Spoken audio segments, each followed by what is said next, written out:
just decided to come with something different today, something original. That was done. This, my signature, this was done like years ago when I was at uni, you know. A friend of mine says, because I was organizing an event, and this intro for me, which is like legendary, you know.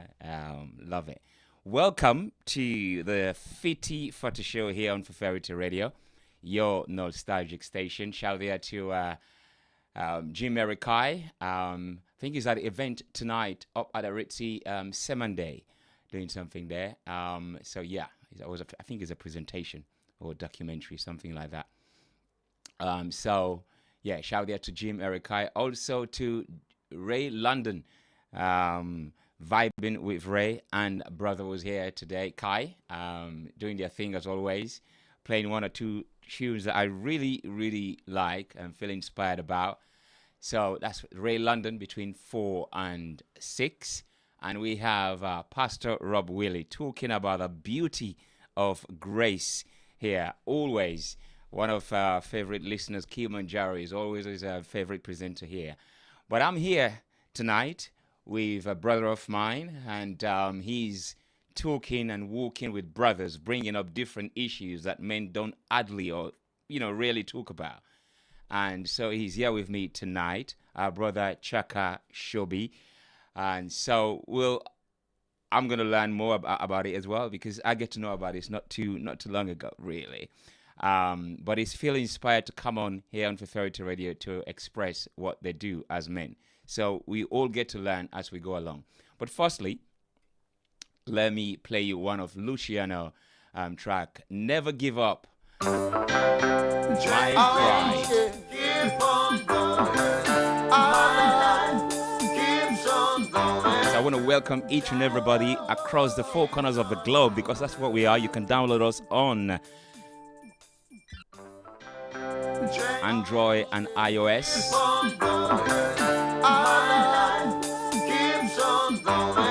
Once you Google Fafferity Radio, we're there, no matter where you are. As long as you're connected, welcome to this Fiti Fata show, where thoughts are expressed.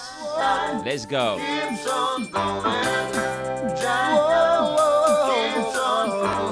By the way, we're live on YouTube, Fafferity Radio. Just yesterday, I was hoping for tomorrow, and I trusted and prayed it would bring a brighter future. My life has been filled with ups and downs. Well. Sometimes I never knew which way to turn. When the going gets rough, the top gets going, 'cause I never give up my pride, even though I'm broken up inside. I never give up my pride, even though they try to push me aside. I never give up my pride. Don't remember where didn't depend on hopes and dreams. I had to push on through, trying to find the ways and means. My life has been filled with twists and turns. Yeah. Sometimes I never knew which way to turn. When the going gets rough, the top gets going, 'cause I never give up my pride, even though I'm broken up inside. I never give up my pride, though at times my world may seem to get tired. I never give up my pride.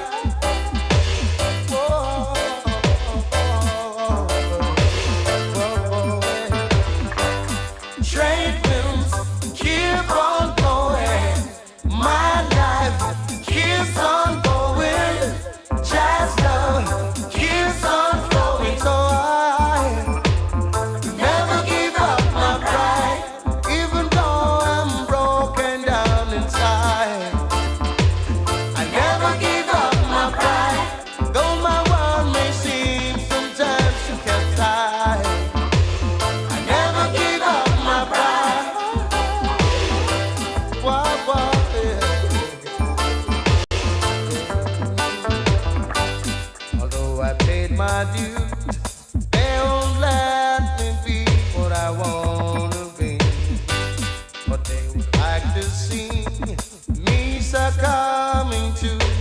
society. My life has been filled with ups and downs. Oh, oh, well. Sometimes I never knew which way to turn. Oh, oh. When the going gets rough, the tough gets going, 'cause I never give up my pride, even though I'm broken up inside. Never give up my pride, even though sometimes my work capsizes. So beautiful, isn't it? It kind of really takes you back. That's what we do here. This is your nostalgic station. If it's your first time, we welcome you on board and make sure you stay with us all the time. We're here 24/7. Even when we're not here, we're here because the music that you will hear will definitely touch your heart. This is another one that will juggle your mind. It's Mr. Everton Blender.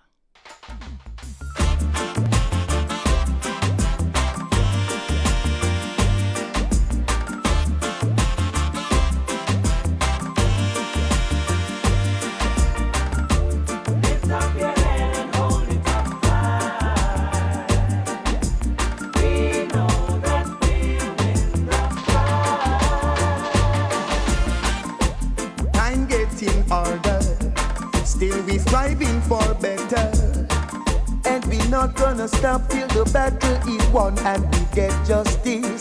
'Cause if you lose your stand, anyone will try to push you over, over and over. Lift up your head and hold it up high. We know that we'll win the prize. Lift up your head and hold it up high. We know that we'll win the prize. Don't be discouraged by the pitfalls and their worries. Pain endure for one night, but joy cometh in the morning. And if you lose your soul, there's nothing to gain. It will be over, over. Lift up your head and hold it up high. We know that we'll win the prize.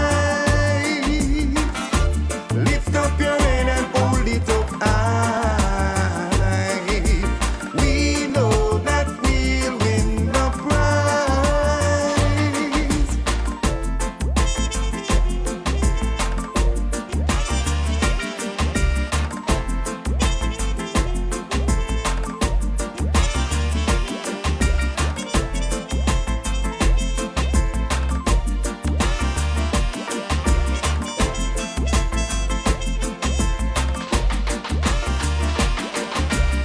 Now I go bow 'cause the color of my skin.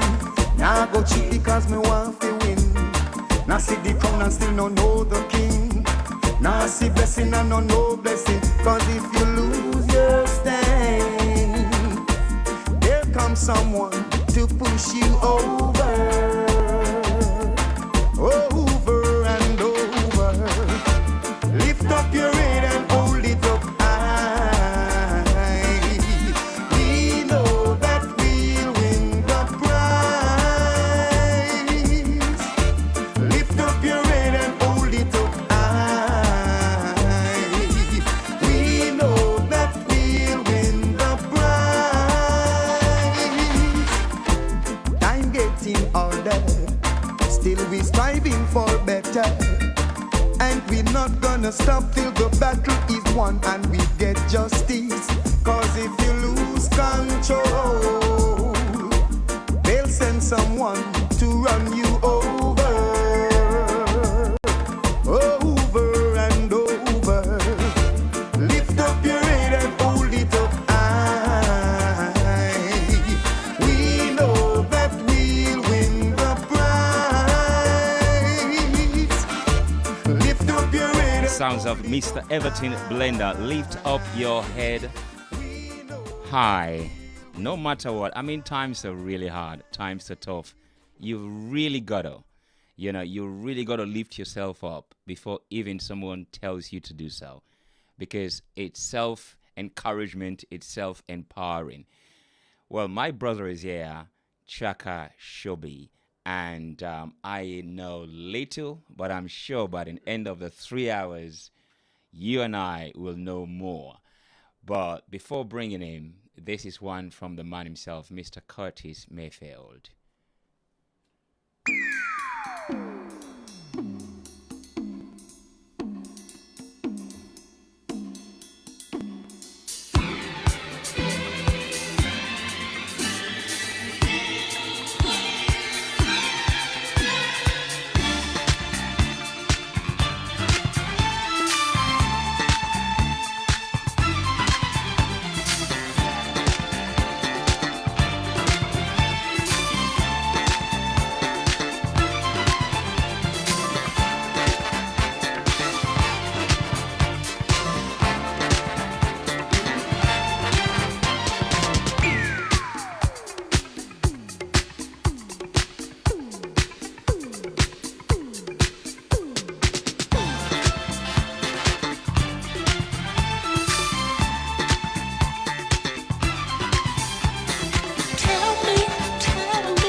When it comes to making love, what's your attitude? Am I your kind of dude? Do you mind if I squeeze you tight, kiss you softly through the night? Tell me what turns you on. Don't make me wait too long. Making love is on my mind. Why do we keep wasting so much time? Tell me how you like to be loved.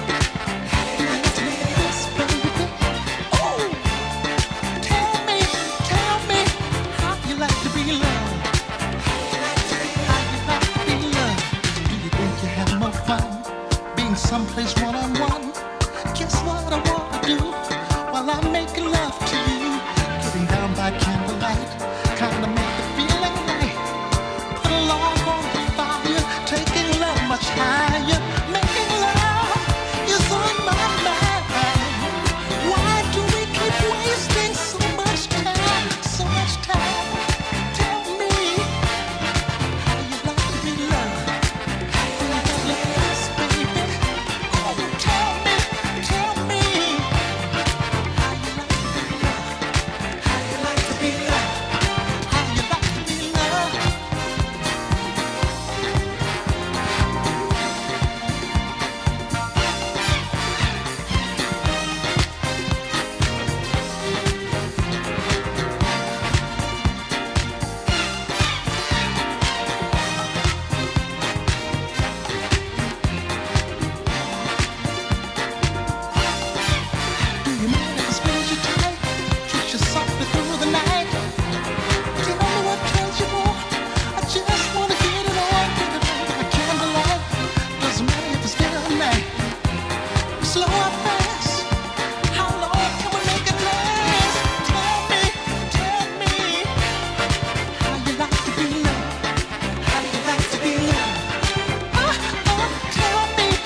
Curtis Mayfield. Tell me how you like to be loved. It's the Fiti Fata show with Freestyle. Is your style my style? Freestyle. I have a special guest tonight with me on the Fiti Fata show where thoughts are expressed. And today is going to be all about men talking about men's issue. Is that right? Absolutely, 100%. So welcome to Fiferity Radio, our brother Shakka Shombe. Shombe. Shombe. I'm saying Shombe. My wife is probably Shombe. looking at me and going, got it wrong. Yes. So welcome. Thank you. I'm glad to be here. And we're going to learn more because I don't know much. But I did ask you about what sort of musical tune you're listening to that really gets you going. And you chose Samantha... is he Samantha Everywhere? Is he? Yeah, Cynthia. Cynthia. Sorry. Yeah, Stand Up. I know it's a powerful tune. The lyric is just so motivating. Yeah. I try singing that in my house, but my kids run away. I don't do it justice. So why this song for you? Well, it's the song is a soundtrack to Harriet Tubman. I think it's a Netflix TV series, and it just depicts the time of how those in America were trying to survive, make it to the other side of America and gain freedom. And this one particular warrior, Harriet Tubman, went backwards and forwards, risking her life. And the soundtrack for me captivates that movement, that experience, it's just a powerful song. And Cynthia, who sings it, is amazing. Absolutely.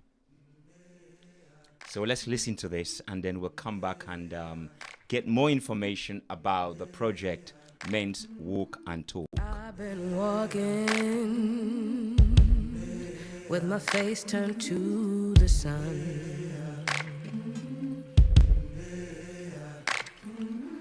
Weight on my shoulders, a bullet in my gun. Oh, I got eyes in the back of my head, just in case I have to run. I do what I can when I can, while I can for my people. While the clouds roll back and the stars fill the night, that's when I'm gonna stand up, take my people with me. Together we are going to a brand new home, far across the river. Can you hear freedom calling, calling me to answer? Gonna keep on keeping on. I can feel it in my bones.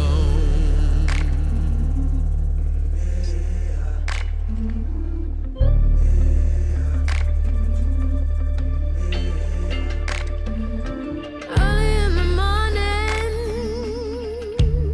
before the sun begins to shine, we're gonna start moving towards that separating line. I'm wading through muddy waters. You know I got a made up mind, and I don't mind if I lose any blood on the way to salvation. And I'll fight with the strength that I got until I die.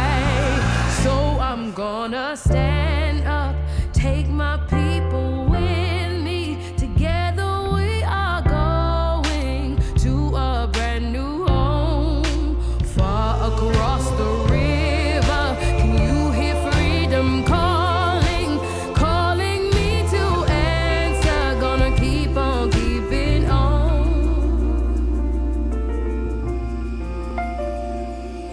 And I know what's around the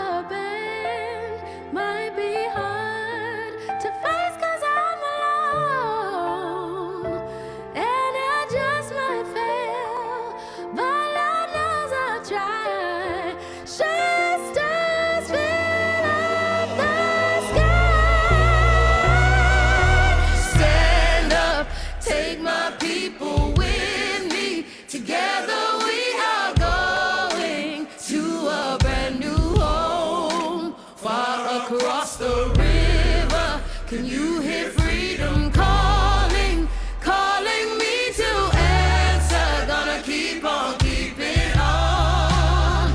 I'm gonna stand up, take my people with me. Together we are going to a brand new home.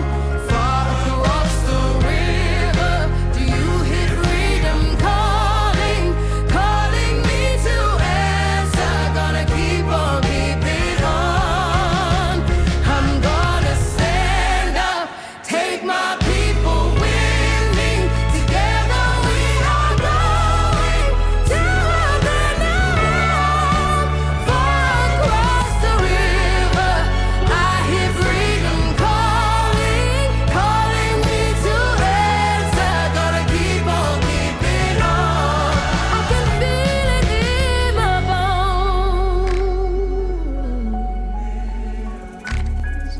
Beautiful. Beautiful. Touches me every time I hear it. So it's Cynthia Erivo. Or Erivo. Something like Rivo. that. Yeah. So that was Stand Up. Soundtrack from the movie Harriet Tubman. Beautiful track there, man. It's I think it captivates everything. It really does. I mean, when we talk about men's walk and talk, it's about mental issues, isn't it? Yeah. And we've been suffering from mental issues for a very, very long time. Before we go on to that, I mean, just tell us about who is brother Shakka. Well, I was my parents are Grenadian. I was born in the UK. I grew up in Trinidad for the first 6 years of my life. I don't like to use things to define who I am because I'm everything. I'm a human being. But I've been married for 27 years. I have 3 beautiful children. Obviously, I have a beautiful wife as well.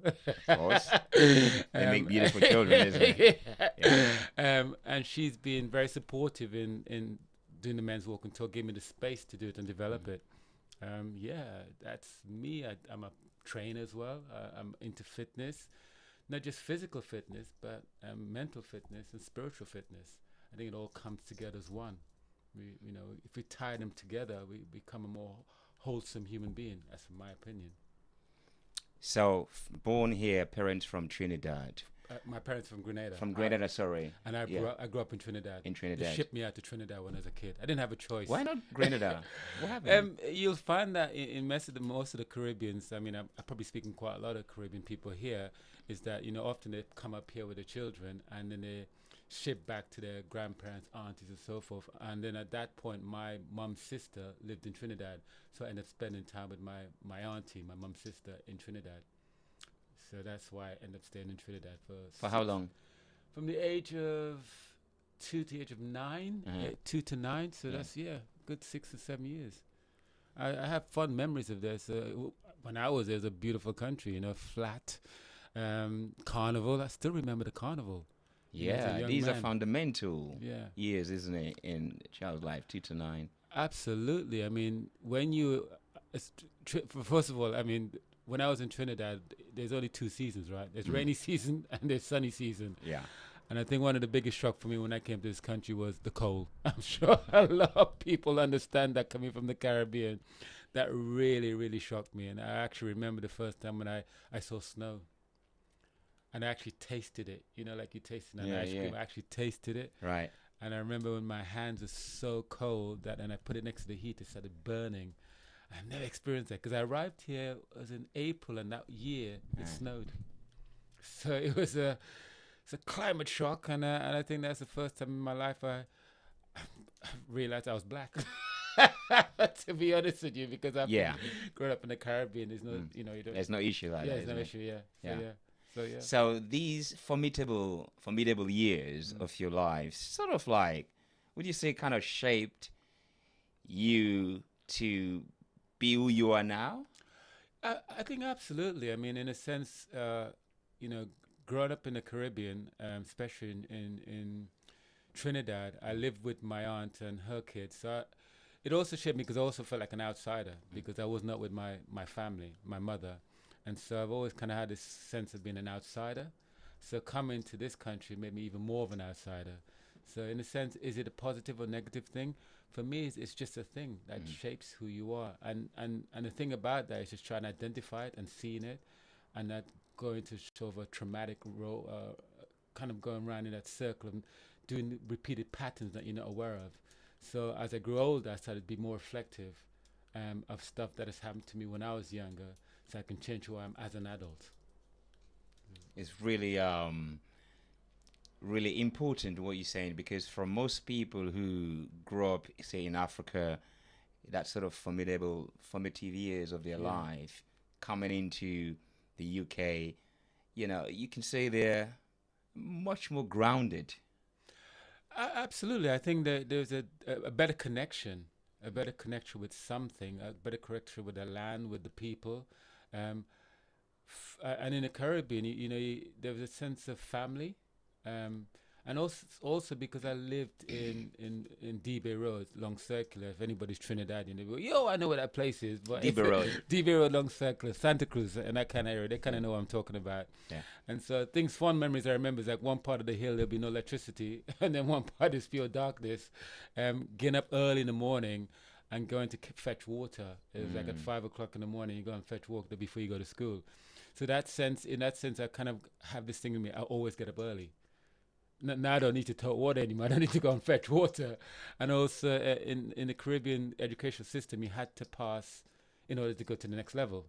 So for example, I could be in a classroom with a 9-year-old kid and I'm 6. Yeah. Because he didn't That's pass right. the You didn't pass your exams, exams. Exactly. Yeah. And then coming to this country, all of a sudden I realized you don't have to pass. They just put you up anyhow. So that was easy. But also I felt that also the education I had in the Caribbean when I came here, it kind of took a nosedive down because I didn't feel I had to work anymore. Does that make sense? So it was a complete contrast. I still think to the day the education system in the Caribbean and in Africa are far superior in terms of maths and English compared to here. I mean, what you just described, your experience, is the same for me as well, growing up in Sierra Leone. Education is something that you have to put a lot more effort in it. Absolutely, yeah. And it is also involved, not like deliberate shame, but some amount of shame that will motivate you to do well. Because, when results are read, is open, and they give you your result, and sometimes the teacher will, openly say what he thinks about you and not doing well, or you're doing well. So it is like that, you can't escape, and everybody knows who passed and who failed. So all of that sort of thing, I think, kind of motivates. It did. Yeah. And the discipline as well. I mean, when we go to school, you had to have your hair cleanly looked after. I remember I used to get, if I was really naughty, and there were times when I was really naughty, you get beat in front of the whole class. So, and then also they should inspect your nails, your hands. Yes. And then a ruler will come up. The ruler, that's right. A ruler come down, pow. It's like, it's those kind of things. It's like, discipline is very important, I think, and it prepares you for for later on in life. Especially that strong cultural discipline, isn't it? Yeah, which now when we think about it in this country, it's called abuse, isn't it? Come a long way. It's come a long way, and and also there was a sense of a village feeling as well, because if you did bad at school, your mom, your auntie, in my case, will know about it before you even get home. Everyone is involved. Yeah. Everyone's involved all along the way. Everybody knows by the time you get home, you have to have a good excuse why you got beat to school, so you can explain that, in my case, to my auntie. It's the same thing, in results, because sometimes, say you got a friend, right? Because everybody, your result is given out openly. So if you do well, you'll come home early. Yeah. Right? And everybody will know. Exactly. So if you're living with a friend, close next door, and they've arrived early and you're not, it's like, it's an indicator to everybody in the community that, hold on, what's happening to Freestyle? He hasn't got back yet. Especially when you take the long way home. You take the long way home. That's right. To get home. And you come and that slow steps into the front door. You have to And show, isn't it? You have to show it. Yeah, you have to show up. And you, in my case, my auntie's waiting, and I'm just kind of try anything but not to say the results I had. But yeah, I mean, as I speak about it now, it was a lot of fun memories in growing up in Trinidad. It really was. There's a sense of community there, very much so. Very and also every Sunday we used to go to church. One of those things. I'm not a religious person in that respect anymore, but that was something that we always had. So we always had that Sunday best clothes that only came out on a Sunday. You know what I mean? But yeah, it's a wonderful time, and does it shape who I am an adult today? Possibly, 100%. So coming back to London, like you said, it takes, I mean, your education effort, it takes a deep. That is an experience a lot of people who are born outside of the UK will share. Yes. How did you then start to motivate yourself? Was there parents around? Was there, like, because in the Caribbean, you have elders, you have families. Yeah. Everybody contributes to the upbringing of a child. Here, it's like, how did you get to motivate yourself to do well and to become, this position that you are today? It's very difficult for me to say this, but when I came to this country, I was extremely lonely. Extremely lonely. I lived with my mother. We lived in Acton in a bedsit. I don't know if anybody knows what a bedsit is. It's basically a one room we share with a lot of people in the house. And so I was pining to go back to the Caribbean, because for me that was where my family was. So it took me about 2-3 years to adjust to the British climate, and a lot of things that kind of hit me that I wasn't aware of being in the Caribbean. And one of those things was, people almost telling you you're black, and it's like, wow, okay, I knew that, but why are you telling me? Those kind of things I had to circumnavigate. And so that really affected me mentally. So I kind of crawled back into myself. I think in the Caribbean, I was known for being very adventurous, those big swings that swing out into the lakes and you dive into the lakes and all that kind of stuff. But here, I felt my mom was very protective, so she was just trying to control my actions in a way. And I can understand that now as an adult. She's just trying to protect me in a harsh society that exists in London at that time.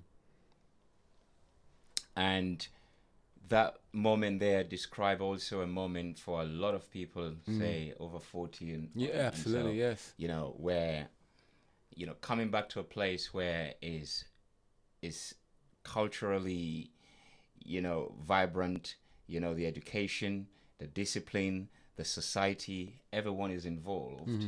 And here it's like you're in your own. So without the help of strong parents or strong individuals, it is very difficult to self-motivate. Absolutely. I mean, I came here and I didn't, I wasn't aware of my father. So I wasn't aware of father until I was about 15, 16. And I lived with my mother, just my mother and I. And for me, it was very difficult because I go to a school where the irony is when I spoke with my Trini accent, people thought I was from Africa, and I was thinking that's the other side of the planet. Trinidad is that side. So there's this naivety or ignorance about the rest of the world outside London that I experienced, and predominantly, I'll be honest with you, predominantly from a lot of the black British kids here at that time. So that was difficult for the first 3 years of trying to find myself within this society, which is a London-based society. So that was very difficult. And with that said, my education system started going downhill. So I wasn't focused on that. I wasn't a bad boy or anything like that. I just didn't have I wasn't motivated. I just was in survival mode. That was it. It took me a while to it took me a while to find who I am, and even now I'm still finding out who I really am, who is the core, who is Shakka, and to the point where I've actually changed my name from my original name. So it's a kind of a growth that's happening in me. Right, because I was going to ask you that Shakka Shombe. Yeah. Is that part of the consciousness, like you said, to find yourself? And when you did at that time, is that when you change your name and become this person that you really think you are? That's a good question. It's like, I don't know if you remember the program Roots. Everybody Yeah. remembers Roots, yeah. Well, I decided that when I did it, I went back to Grenada when I'm in my 20s to discover my family tree, and I was determined not to have my kids have that surname that I grew up with. And at that point, I met my wife, Orishema, and I was just, yeah, it was for me.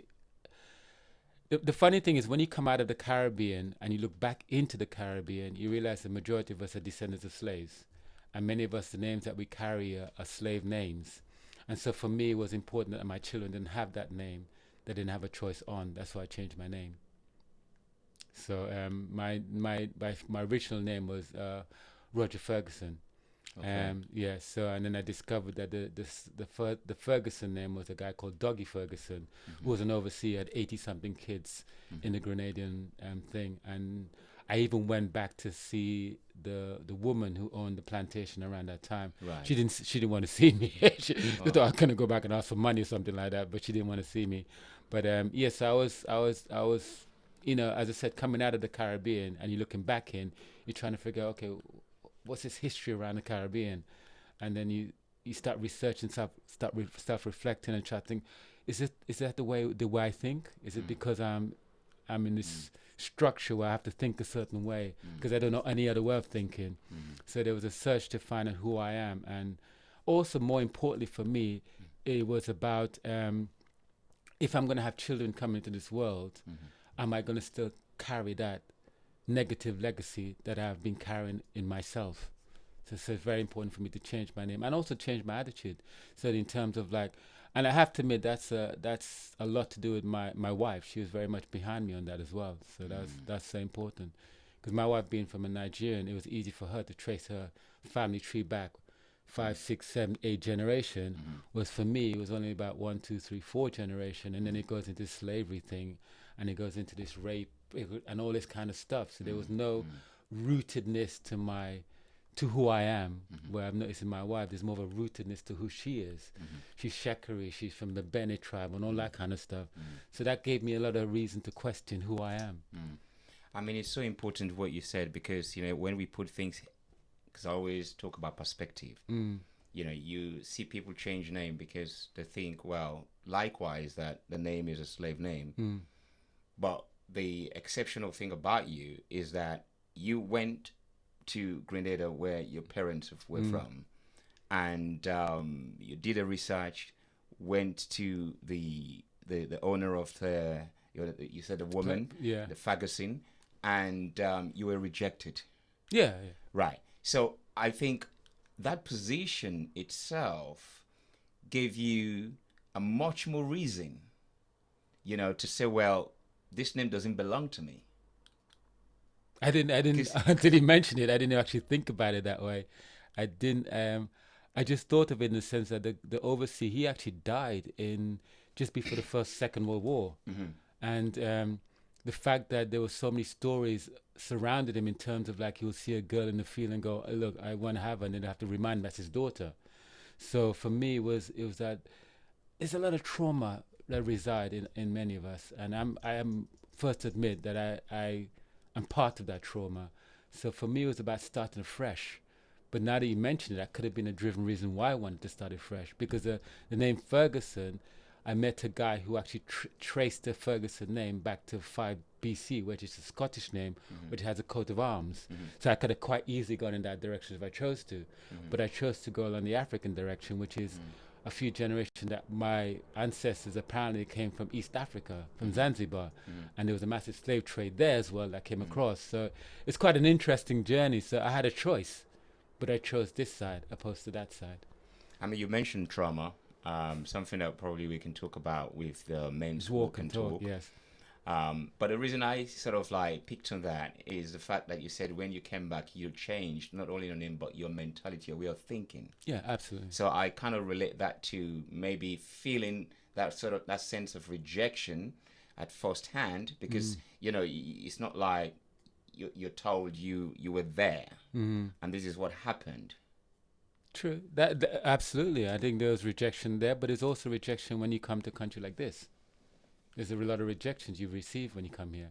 I remember when I first was walking down Eaton Rise, I remember one guy looked at me and called me a BB, black. Can I use the word? Black, Yeah, it's okay. yeah. We all know about it. Black bastard. And as a 9-year-old, 10-year-old, the only thing that came in my head was, I didn't know what bastard was, but I was wondering why we call me black, because I already knew that. That the thing came in my head. I didn't understand what does bastard mean. I had no idea what it meant at that time. So it was driven me into a certain box, which for me, I've never liked being put into a box anyway. So that in a sense, it's probably echoing what you said. Those little nuggets that happens in our lives put us in direction with us sometimes knowing consciously or unconsciously. So therefore, yeah, it's a possibility there. So, I mean, you mentioned trauma. We're going to touch on that. So, gone through this experience, and you found yourself a beautiful wife. I mean, the longevity alone tells, the sense of togetherness and appreciation and care that exists between the two. When did you now start working on yourself and said, okay, now that I've experienced, I'm a new man now, how can I help others? Or how long does that take you to sort of like be in the position where you think you can help other people realizing these experiences and traumas and how to get over it? That's an interesting question. I think we're always learning. I believe I should always be in a reflective mode. I think there's a tendency for me, especially if I'm not aware of these things, a default mode, which is a very toxic mode. Does that make sense? In the sense of, for me, it's because of my upbringing and what's happened around me. Even when I was in England for the first, 9 till about, because I was also trained dancer. I did ballet, jazz, contemporary. So in that sense, I lived in a bit of an echo as well, echo bubble, because in the entertainment business, everybady's happy, everybody's friendly, everybody's, you know what I mean? I traveled to Germany, France, when it was Deutschmarks, not euros. So that's back in the 80s, 90s, I think. 90s, I went to Pineapple Dance Studio. So I was around this, it's like, I wasn't in the, it was, being in entertainment, I'm kind of jumping a little bit, but trying to get to my point here. Being in the entertainment business is almost like it's almost, you're living in a surreal world. It's not the real world, it's a surreal world, because, I went to dance school. Every day we get, ballet, jazz, contemporary. You went to your auditions, your castings. You flew to America. I spent 3 months in South Africa twice. I went there a year after Mandela came out. I was, into the dancing and into modeling around that time. So for me, even in South Africa, I was subtly aware of the apartheid and even though I was there, because I was in that bubble, the entertainment bubble, where everybody's free love kind of speak. Does that make sense? So it's only till I became a father that I realized that there's a different world outside of this entertainment world. Now I had to get a proper job. Now I had to look after somebody, apart from myself, as well as a provider. So that was a shift for me, is having my first child. Because up until that moment, even though I was changing my name, I was still, a name change doesn't necessarily change who you are. That takes time. That takes time. Yeah, it takes time. You can go through the process, but it takes time to sit with it. Yes. And try and identify with it. So it was a very, to me it was a very, it's a continuous journey. And even now I'm still learning. Definitely still learn, and I learn a lot from my own children, to be honest with you. And I learned a lot from the people I speak to, the people I connect with, and even the people I don't connect with. I learned from that as well. So you talked about performing, being in the dance theater and performer. So within that time, and you were in the entertainment business, and you're still with Shakka, right? But with basically doing what you still do. Absolutely. I was young. Yeah. When you're young, you just want to have fun. Sounds like a song, doesn't it? So you said you do, is it yoga, right? Yeah, I teach yoga. Is it part of your dance experience, the movement that you I, adopted that, or is this something that you had to learn separately? Well, when I was trained to be a dancer, I also trained to be a trainer, because you Yoga never know, trainer. yoga fitness instructor. So that involved all kinds of fitness, whether it's yoga, Pilates, or anything like that. So I kind of got involved in that whilst I was trained to be a dancer, because anyone in the arts will know, especially those are dancers. Dancers, we don't live for long. You know what I mean? The body soon falls apart, pull muscles, hamstrings, knees, hip, you know what I'm, ankle, anything, they start falling apart. So I needed something to fall back on. And so that's what I ended up doing when I had my first child, is falling back onto that training that I had before. So, and the dancing actually helped me as well, because the flexibility in dancing made yoga a lot easier for me. And I think the hardest thing for me, yoga at that time, was still in the mind. You know, just going to that meditative moment when you're not thinking on anything, you're not thinking about the next job or whatever, or when's the next money coming in, when you can just sit still and sit with yourself. And when you get to that space when you can sit yourself, sometimes it's not very comfortable, because now you've seen who you are. So meditation is a powerful thing, was a powerful, and still is a powerful thing for me. Well, let's take a track. The artist you introduced tonight, Cynthia Erivo. Everything, yes. Let's take another track from her, because I'm beginning to like her. This is I'm Here, and we're here, and I'm here with my special guest, our brother Shakka. And from the Men's Walk and Talk, we're just getting a background idea and perspective from our brother. And he introduced this artist. The first track we played from Cynthia was Stand Up. And this one now is I'm Here. Then we're going to be talking about the project Men's Walk and Talk. Also, very interesting today, you say you practice yoga, because I want to understand, what is yoga? Is it part of a spiritual exercise? Is it something to do with something that the religious world find very critical of? I don't know if you know about that, but where is yoga fitting in the art of meditation, prayer, stillness, resistance? All these things are biblical terms. So where does yoga fit? Well, let's take the track, I'm Here, and we'll come back to that, my special guest. We're live on YouTube. You to love me. I don't need you to love.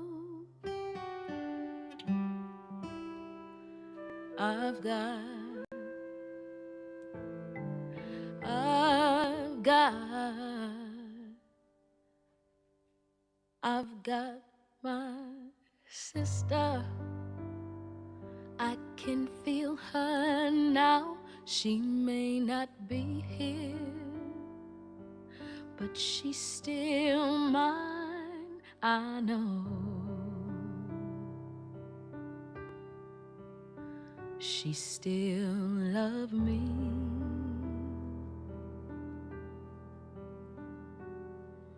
Got my children, I can't hold them now. They may not be here, but they still mine, I hope. They know I still love them.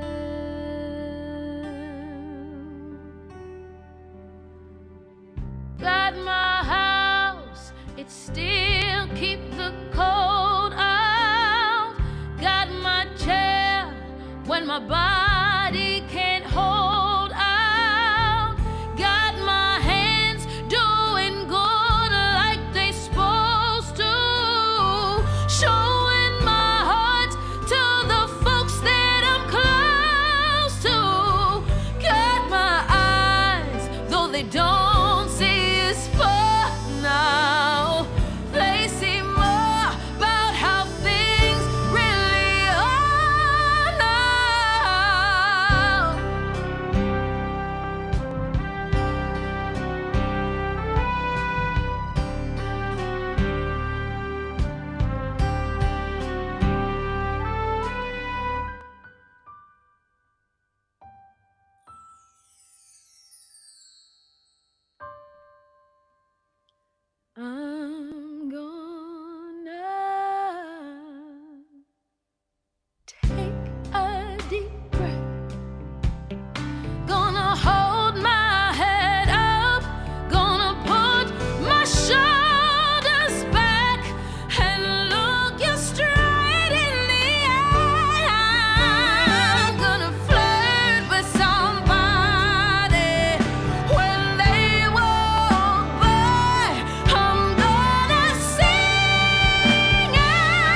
yes, I'm beautiful.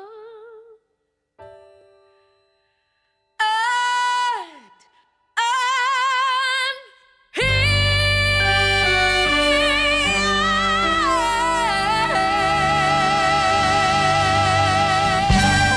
Oh,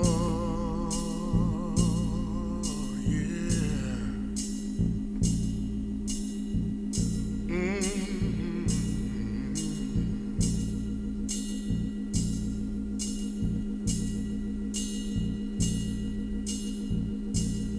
I'm talking about the power of love now. I'm gonna tell you what love can do. You know when they say love makes the world go round, that's the truth. Love can make you or break you. It can make you laugh, it can make you cry. It can make you happy, it can make you sad. Or if you hung out real bad, in a case of jealousy, love can make you mad. Oh yeah. Now everybody's got his own thing. Everybody's got his way of doing a thing. Now we shall attempt to do a tune that is very popular. And it was written by one of the great young songwriters of today. Now I don't know what he was thinking about or what inspired him to write this tune, but it's a deep tune. There's a deep meaning to this tune because it shows you what the power of love can do. And I shall attempt to do it my way, my own interpretation of it. Like I say, everybody got his own thing. I'm gonna bring it on down to Soulsville. Now I want you to bear along with me for a few minutes while I set it up.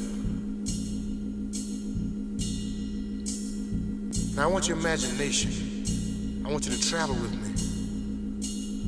Oh, come on, come on, come on.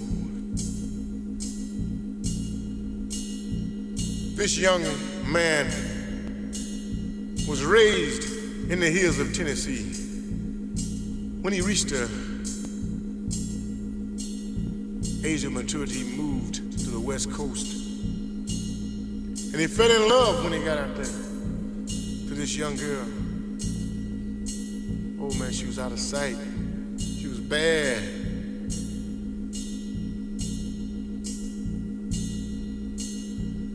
And they started dating. And then the inevitable, became engaged and they were married.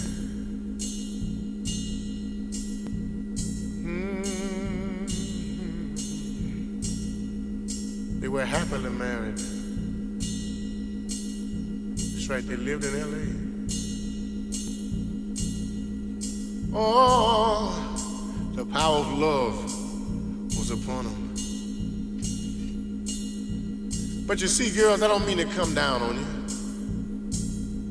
But this man loved this woman so. You know they said love is blind. He could see no wrong, no, no, no. He worked every day. And sometimes he pulled overtime, double time, triple time. He bought anything that this woman's heart desired, anything that he could rake and scrape. He spent his last dime on the woman because he loved her. You know, girls, you can take love and kindness sometimes for weakness. And she took it for granted. She said, I got a fool, and I know I got a fool. I got a good thing. Yeah, she was standing around on the corner. You understand? Meet with a friend. She would go to the beauty salon, get her hair fixed. She'd go shopping. And she would brag about her good thing that she's got. Yeah. And she tipped out on him too. She ain't nobody gonna believe what you tell him, no way. Fool. Oh yeah, girls, you do like that sometimes. But one day,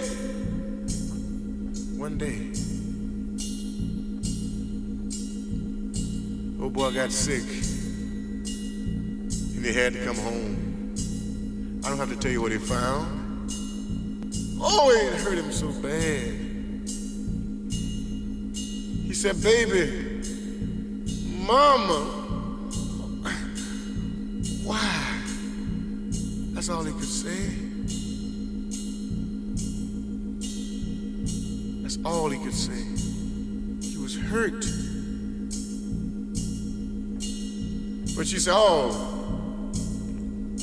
gone, fool, you doing it. But the man wasn't doing it, but that's the only excuse she could give him. He said, Mama, I can't take it. I got to leave you. I'm going to leave you. He packed his little rag, you understand? And he started out the door. And when he reached the driveway, you understand, he went in that bag just like my man Tyrone Davis. And he said, oh, mama, mama, mama, can I change? Oh, my mind. You see, the power of love was upon him. And he came back. Oh, yes, he did. Well, she tried to straighten up. She said she was going to straighten up. She got a little job to help him out with the bills, too. But that was just a sham. Because he found it again and again. And 7 times he left this woman. And 7 times he came back. Oh, but you know, the heart can take so much. That's right. You can kick a dog around for so long, and he'll get tired. He'll turn. And he'd taken all that he could stand. And the 8th time that this went down, he said, Mom, I got to go. With tears in his eyes, he said, I'm gonna leave you, baby. He said, I ain't coming back. He said, I'm leaving my heart right here. But I got to go. You see, cause this man can't take no more. She didn't believe it. He packed his clothes. He got in his 1965 Ford.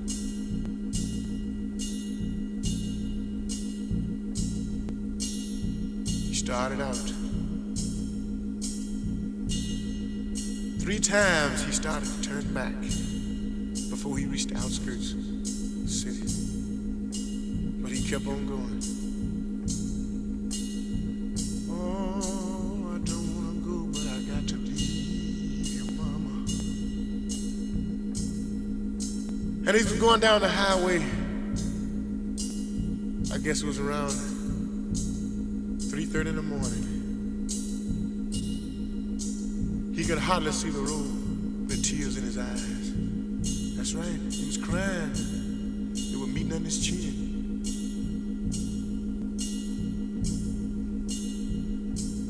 He could barely see the sign that read on the side of the road. The next town, 125 miles away. And these very words came into his mind. He said, by the time I get to Phoenix, she'll be rising.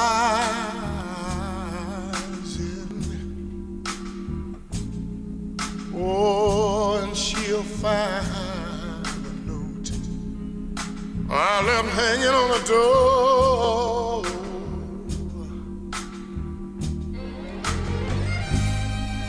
She'll laugh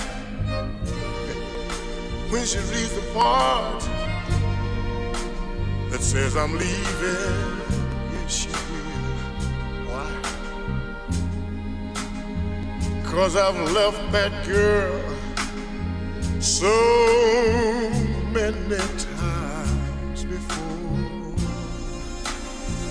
Oh, by the time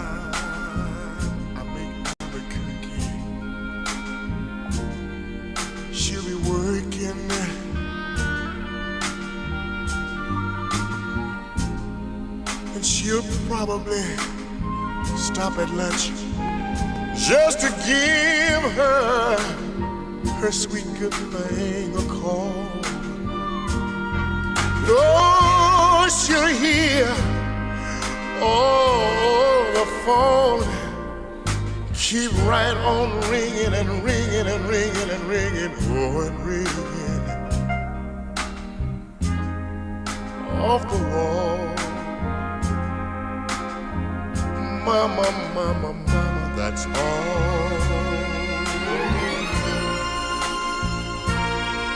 And by the time I get to Oklahoma, she'll be sleeping.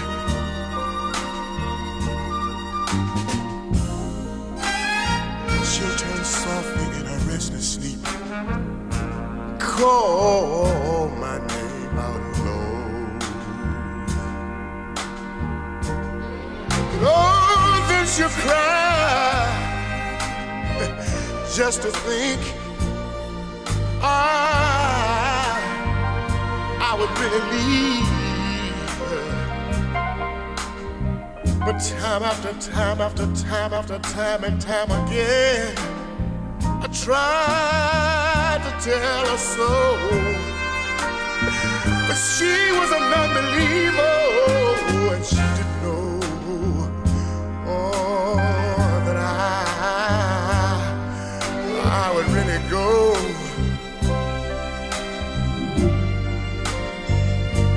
She didn't believe I would really go. Oh no, I hate to leave you, baby, yes I do. I really, really, really hate to go. Oh yeah, but this heart of mine just can't take no more.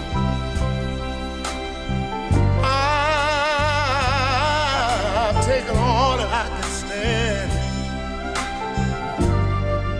You should have known what you were doing to the man, yeah, yeah, yeah, yeah. You see, when I left, baby, I left a piece of my heart, oh yeah. You know, you took, baby. You know you took the greatest part, yeah, yeah.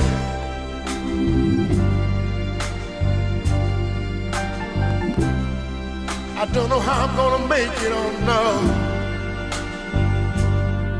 But I got to go on. I'm gonna miss all the sweet loving and the good times. But the good times weren't as heavy, no, the bad times, oh yeah. You really, really put the hurt on me, yes you did. I'm a prisoner of your love, and I just won't ever be free, no, no, no. So it's bye-bye. Oh, mama, mama, bye-bye.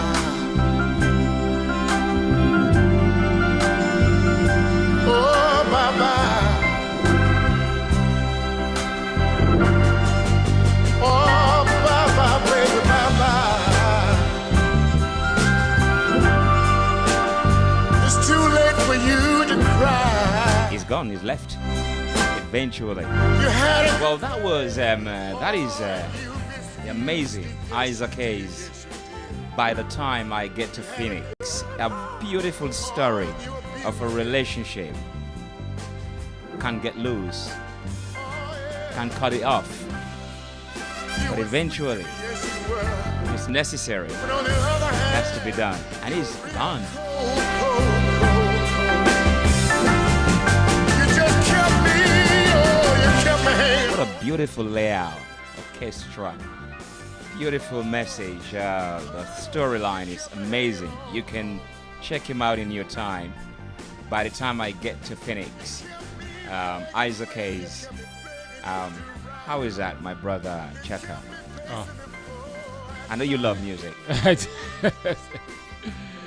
You know, music feeds you.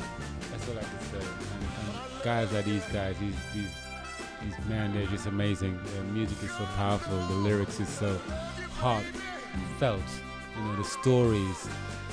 You just listen to the music and then you read the lyrics. So wow, this is deep. You know what I'm saying? It's so deep. And so these guys will never go. It's so relevant to now. Absolutely. So relevant. I mean, before the break, you know, we was talking about your experience as a boy growing up at the age of between 2 and 9 in Trinidad.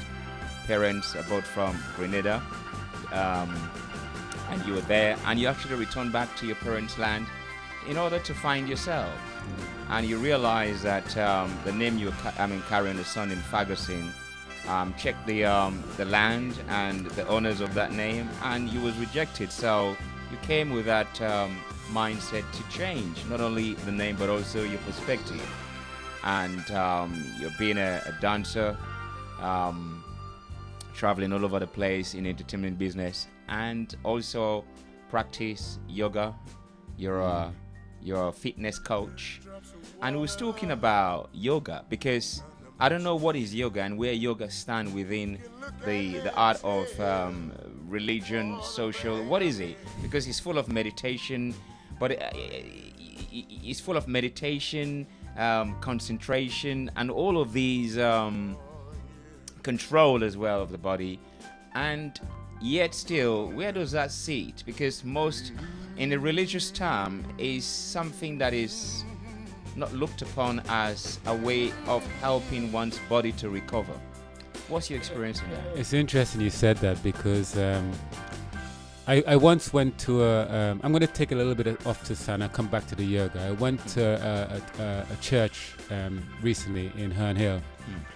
And I was talking to the preacher lady, and she was saying to me we're talking about, you know, health and fitness and so forth. And I said, it's amazing that in the Bible, you never bring up the notion about eating healthfully. You never bring out the bit about exercising and so forth, or even walking. And I said, do you address that with your congregation? And she said, well, no, we don't really talk about that. I said, but why not? Now, going back to the yoga, there's so many different types of yoga practice. There's so many different types of meditations. And also, when I look at meditation, when you do a prayer, it's a form of meditation. It is absolutely, the classic one, Our Father who art in heaven. In that moment when you send those words are something powerful for you. It's the same thing as me doing a sun salutation for the yoga movement. I'm in the moment. So meditation is about being in the moment, no matter what you are doing.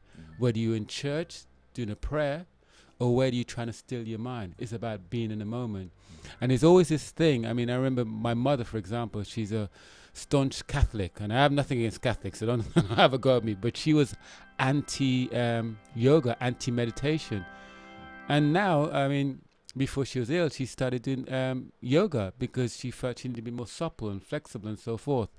And I think one of the reasons I seem to understand, the point I seem to get from people who believe that yoga is devilish in a sense is because you're trying to control your thoughts. And I don't see anything wrong with controlling your thoughts. It's better than somebody else controlling your thoughts. And I think probably that's where it comes from. Explain more about that.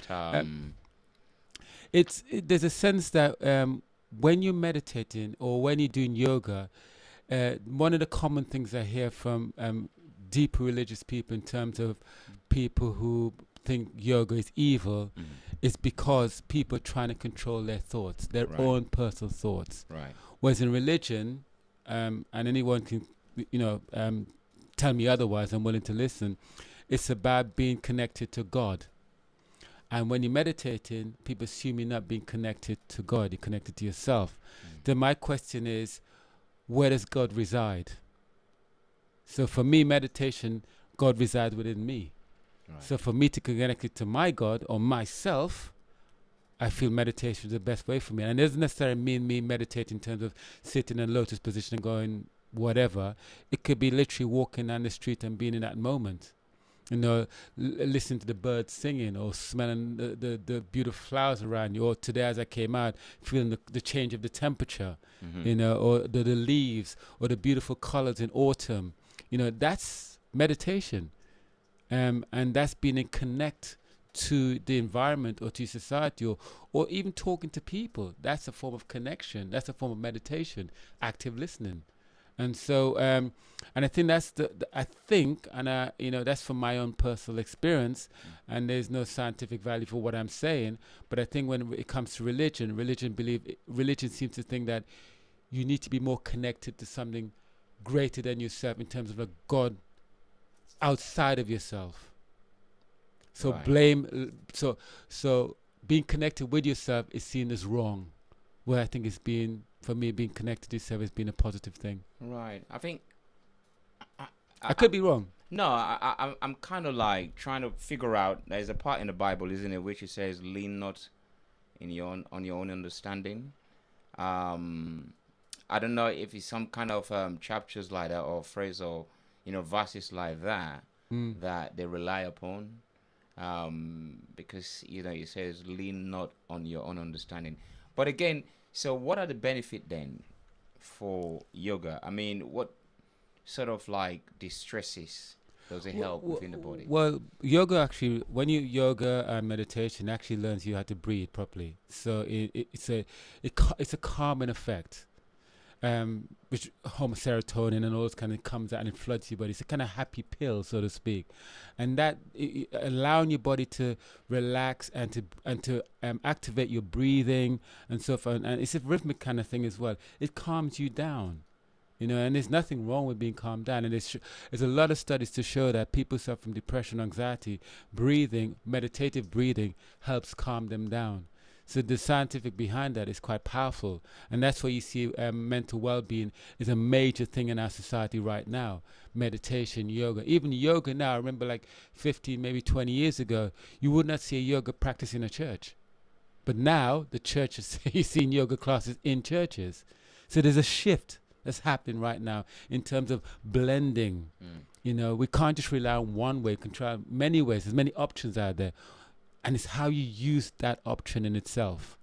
There's nothing wrong with, when I've spoken to people who praying all the time, I said, that's a beautiful form of meditation. And they go, I'm not meditating, but you are. You're in the moment, you're saying your prayers. You may be even talking to your ancestors. And that's a form of meditation. I think even in church, isn't it? There's a moment of silence, isn't it? Yeah. There's a moment of silence when somebody dies. You have that minute silent. That's connecting. It's just damping out those noises that are in your head. You're just trying to be in that moment, in that space, to have some kind of connection, either with self or maybe something greater, but it still resides within yourself. So, yeah. So, tell us then about the whole idea about men to walk and talk. How did that come about? Well, it's interesting because men walk and talk came about because I was so used to hearing women saying, men don't talk. That's a standard accusation. Standard accusation. Yeah. Men don't talk. But I often say, so when it comes to football, exactly. But I always say that maybe he's not talking to you. Maybe she's not listening. Maybe she's not listening. Yeah. So it started from that point of view. Men don't talk. So I felt like if we could start somewhere, men can be vulnerable, have an open dialogue with each other, and talk about anything and learn from each other. Because often the answers lies within yourself, and what you may have experienced in life. Somebody else will say, "Oh wow, I experienced that myself." So it's not an isolated thing that may have happened to you. So we've spoken about many things. We've spoken about relationships, which quite irony here with the song you just played there. Because what men desire from women and what women desire from men is often a little bit two different things. And also what men desire from women And we had this discussion. It's different from when we're in our 20s, 30s, 40s, or 50s. So it develops, or it maybe doesn't develop. Maybe it stays the same way. But there's a different, your mindset is different in terms of a relationship with, or even this relationship with trying to find another partner, or being in a partner relationship. So the whole idea being Men's Walk Talk was to find a space where men can just come along and talk. And it's been phenomenal. I mean, the guys have been unbelievable, and I've learned a lot from it. It's been a very cathartic kind of experience. The conversation is never, in a sense, it's never controlled. It's very organic. Right. So yeah, so we tend to have like a check-in session, you know. Okay. I mean, we're gonna come to that. How long has it been going for? We can celebrate our year this year. We've been going for a year. Fantastic. Yeah, absolutely a year. Yeah. Gosh, time flies. So you're saying this is about women saying men don't talk. Yes. It's not about men coming up and goes, man, I want to talk. It's like, this is about the women them accusing or posing the fact that, or the challenge that men don't talk. Absolutely, it was about that. It's about women saying, men, my brother, my father, my partner, whoever, they just don't know how to be open. They don't know how to be vulnerable. There's this concept about men should man up. What does that mean? What does man up mean anyway? And you hear that quite a lot. And so I was trying to explore those things, and I was saying, come on, guys, let's see what we can talk about. And then all of a sudden, the floodgates open, and we were talking about everything from sexuality to relationships to politics to religion to beliefs to trauma. Trauma is a major thing as well that we talk about. Our relationship with our fathers, our mothers, how it shaped us, how we're trying to circumnavigate having children, nephews, nieces. How do we speak to them now? Because many of us grew up in our communities where speaking harsh to children is common. You've been told like you should be seen and not heard. And we're trying to readdress that, and it allows us to grow as well, because now what I kind of understand is that our generation, we are able to reflect more so than the older generation. The older generation, just put their head down and work, and you just come home, dad, come, blah. But our generation be able to be more reflective, more involved in society, into our children, into our aunties, uncles, and helping other people. So we're more of a reflective bunch of people. And so that's one that for me has come up more and more. And with that reflectiveness, there's also comes the safeguard of mental health as well. Right. So it's a big package. And so initially, did you do like a little bit of research where you speak to men about, hold on, is that true that you don't talk a lot? I did a little bit of research. One thing I noticed is I did a little research. I found out that men, once they make friends at school, that friendship remains until they're way up into the whatever age they go up to. However, they don't make new friends. Whereas women, they make new friends as they go along. Right. And also, I discovered that in a male-female relationship, marriage or a partnership, when the woman passed away, the men tend to pass away almost a couple of years after. But if it's the other way around, women live a lot longer. So I was kind of looking at these statistics, and I'm trying to explore that why. And most of it is because, again, men, we carry a lot of things. We don't like to talk about our personal things. We just feel we're quieter, we're more, and it also reflects in our health as well when it comes to seeing doctors and so forth. So that was also playing a part in what I wanted to explore that as well. So this is about, I assume that this will be men in general. Yes. Because this assumption that we don't talk, it goes, right through the board, isn't it? Yeah, absolutely. Right. It doesn't matter where you're from. And it's, to be honest, I feel it's more prevalent in the UK. I feel if I were to go to Italy, that are very expressive, or, very emotional kind of guys out there, whether they're black or white. Or whatever culture they come from. I suspect it'll be the same in your neck of the woods. Would it be the same? Are you guys very expressive out there, or because I'm basing my assumption. It's something that we've been accused of anyway. Yeah. We're very we talk loud and we're very expressive and we throw our hands and everything everywhere.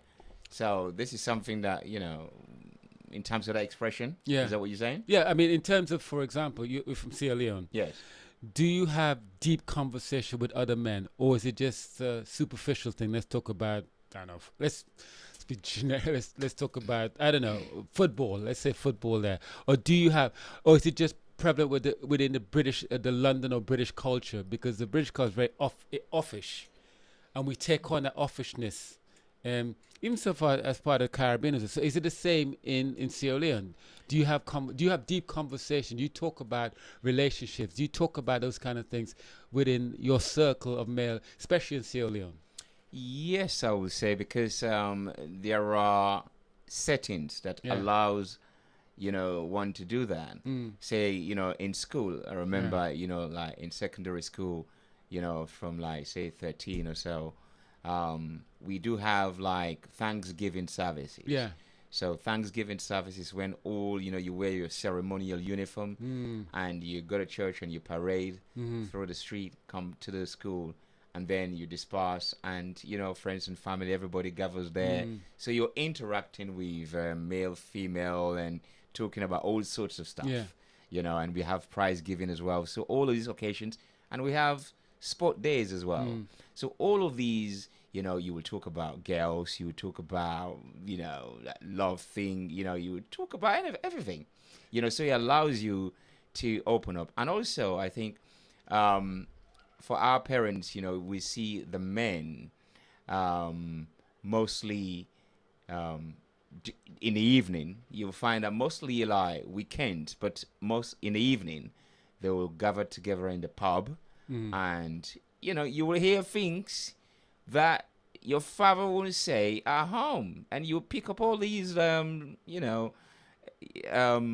conversations that they're having, And so, and I think also, over here, it is happening like that, because you talk about the office space, the officiousness about how, some men behave. But also when you go to pubs, you will see men, you will engage in conversations with anyone about anything.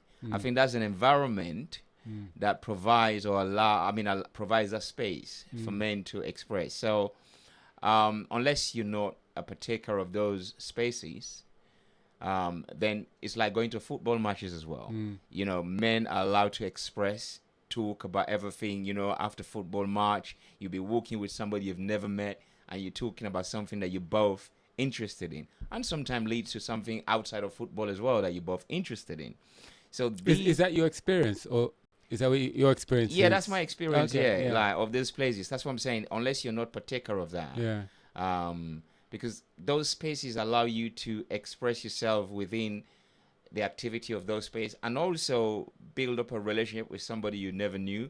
I mean, probably might not meet them again, but if you're going to football on a regular, then you will meet those people again and again, and then build that sort of relationship. So, yes, because in Sierra Leone, like I said, all these activities from school allows you create that space for that conversation to happen. You see, I don't feel that happens here in the UK. I don't from the conversation we've had with the men, I don't think it really happens here. I think there's a lot of people hold a lot of stuff in, and they're not exploring that. And you talk about going to the pub and going to a football match and so forth. You will talk about Arsenal versus Liverpool. You'll have the statistics about that. But would you talk about what is really happening inside of you? Or is this just a mask? How deep would you go? I mean, this is a kind of a ambiguous. So how would that conversation go? For example, we had a walk and talk. We went to the War Museum, and one of the guys said, I don't want to talk about this. And then one of the other guys said, there's nothing you cannot talk about in here. And he started talking about his experience as a gay man growing up in the UK with his family and having to deal with that. And for me, that was a wonderful moment, because he's sharing something that's so personal to him, to the rest of the group, and we were able to listen to it and reflect upon that, and how we in society have kind of shunned away from those kind of conversation. That's just one type of conversation. and one guy spoke about how he was abused, not abused. He was domestic violence, and something that you very rarely hear is men being the Suffered as a victim. yeah, victim Also of domestic violence. Yeah. exactly. So that's what I'm talking about. Those kind of conversation is what we need to explore or look into, because those are the kind of conversation that creates another mental health, a mental illness, so to speak. I mean, holding that kind of heaviness, that toxicity in your body for so long and not able to talk about it or come out with it. You won't be able to do that in a pub. You won't be able to do that at a football match. That's what you want to talk about. It's like, nah, man, Liverpool 2, Arsenal 1 or whatever. You can give me the stats about each player, but can you give me the stats about yourself, your experience, how life has treated you, how you feel life has treated you? Can you let it out in a safe environment and no one judges you on what you've experienced? That's what I'm talking about. Yeah, I understand that. And again, that it depends on the individual experiences of the places they've been to. Yes.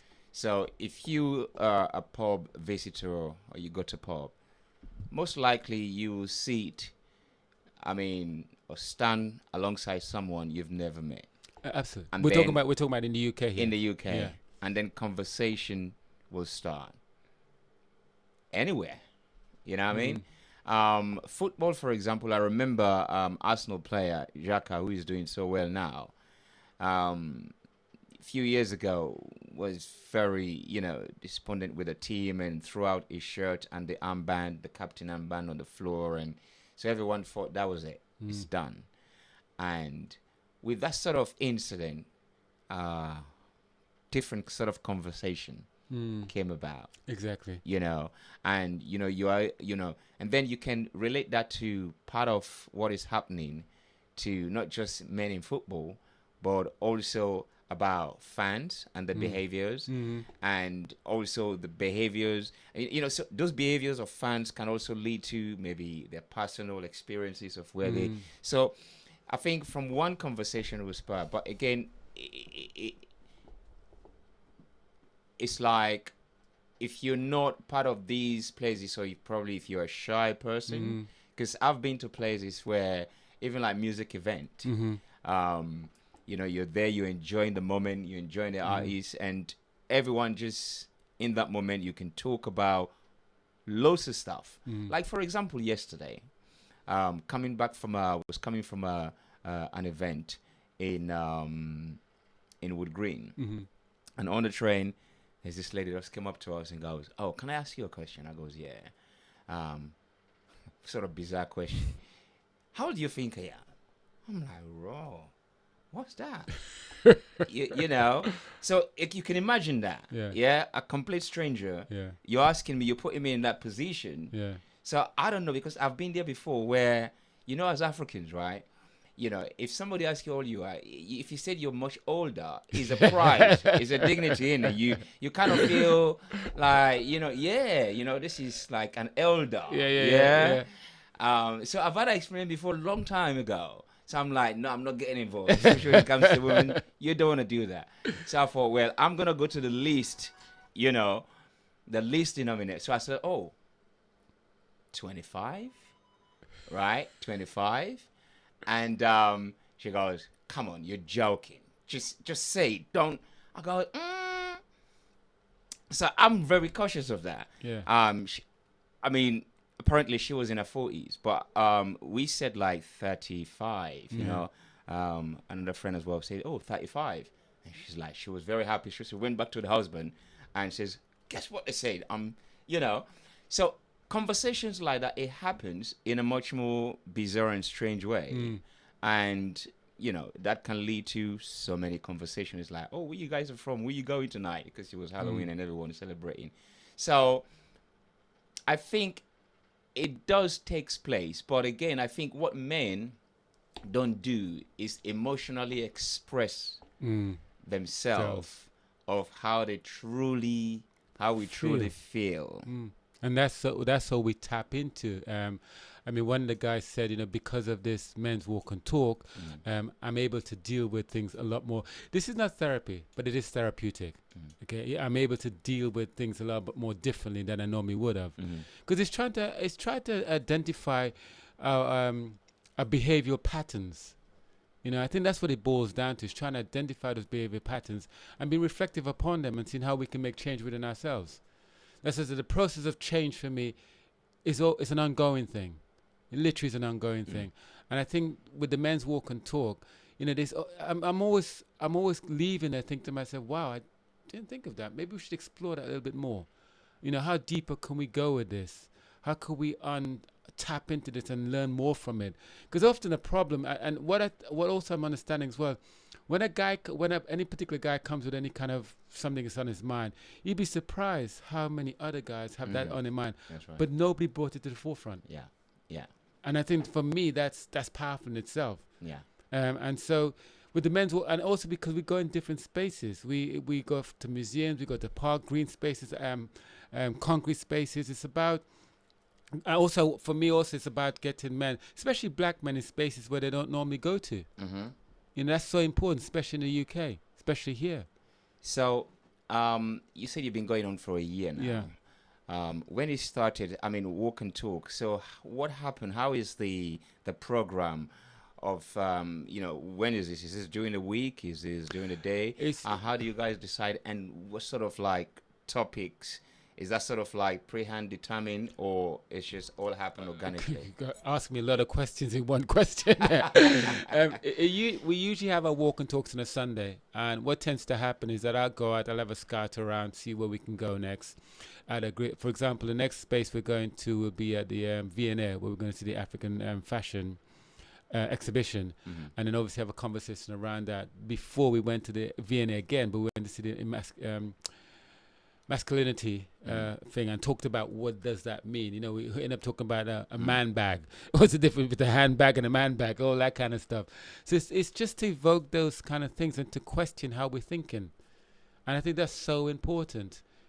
What's the difference between an handbag and a man bag?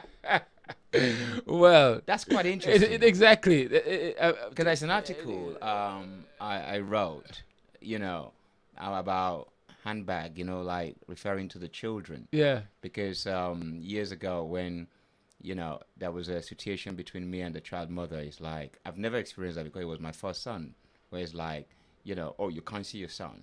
That was, for me, was like, whoa, what's that?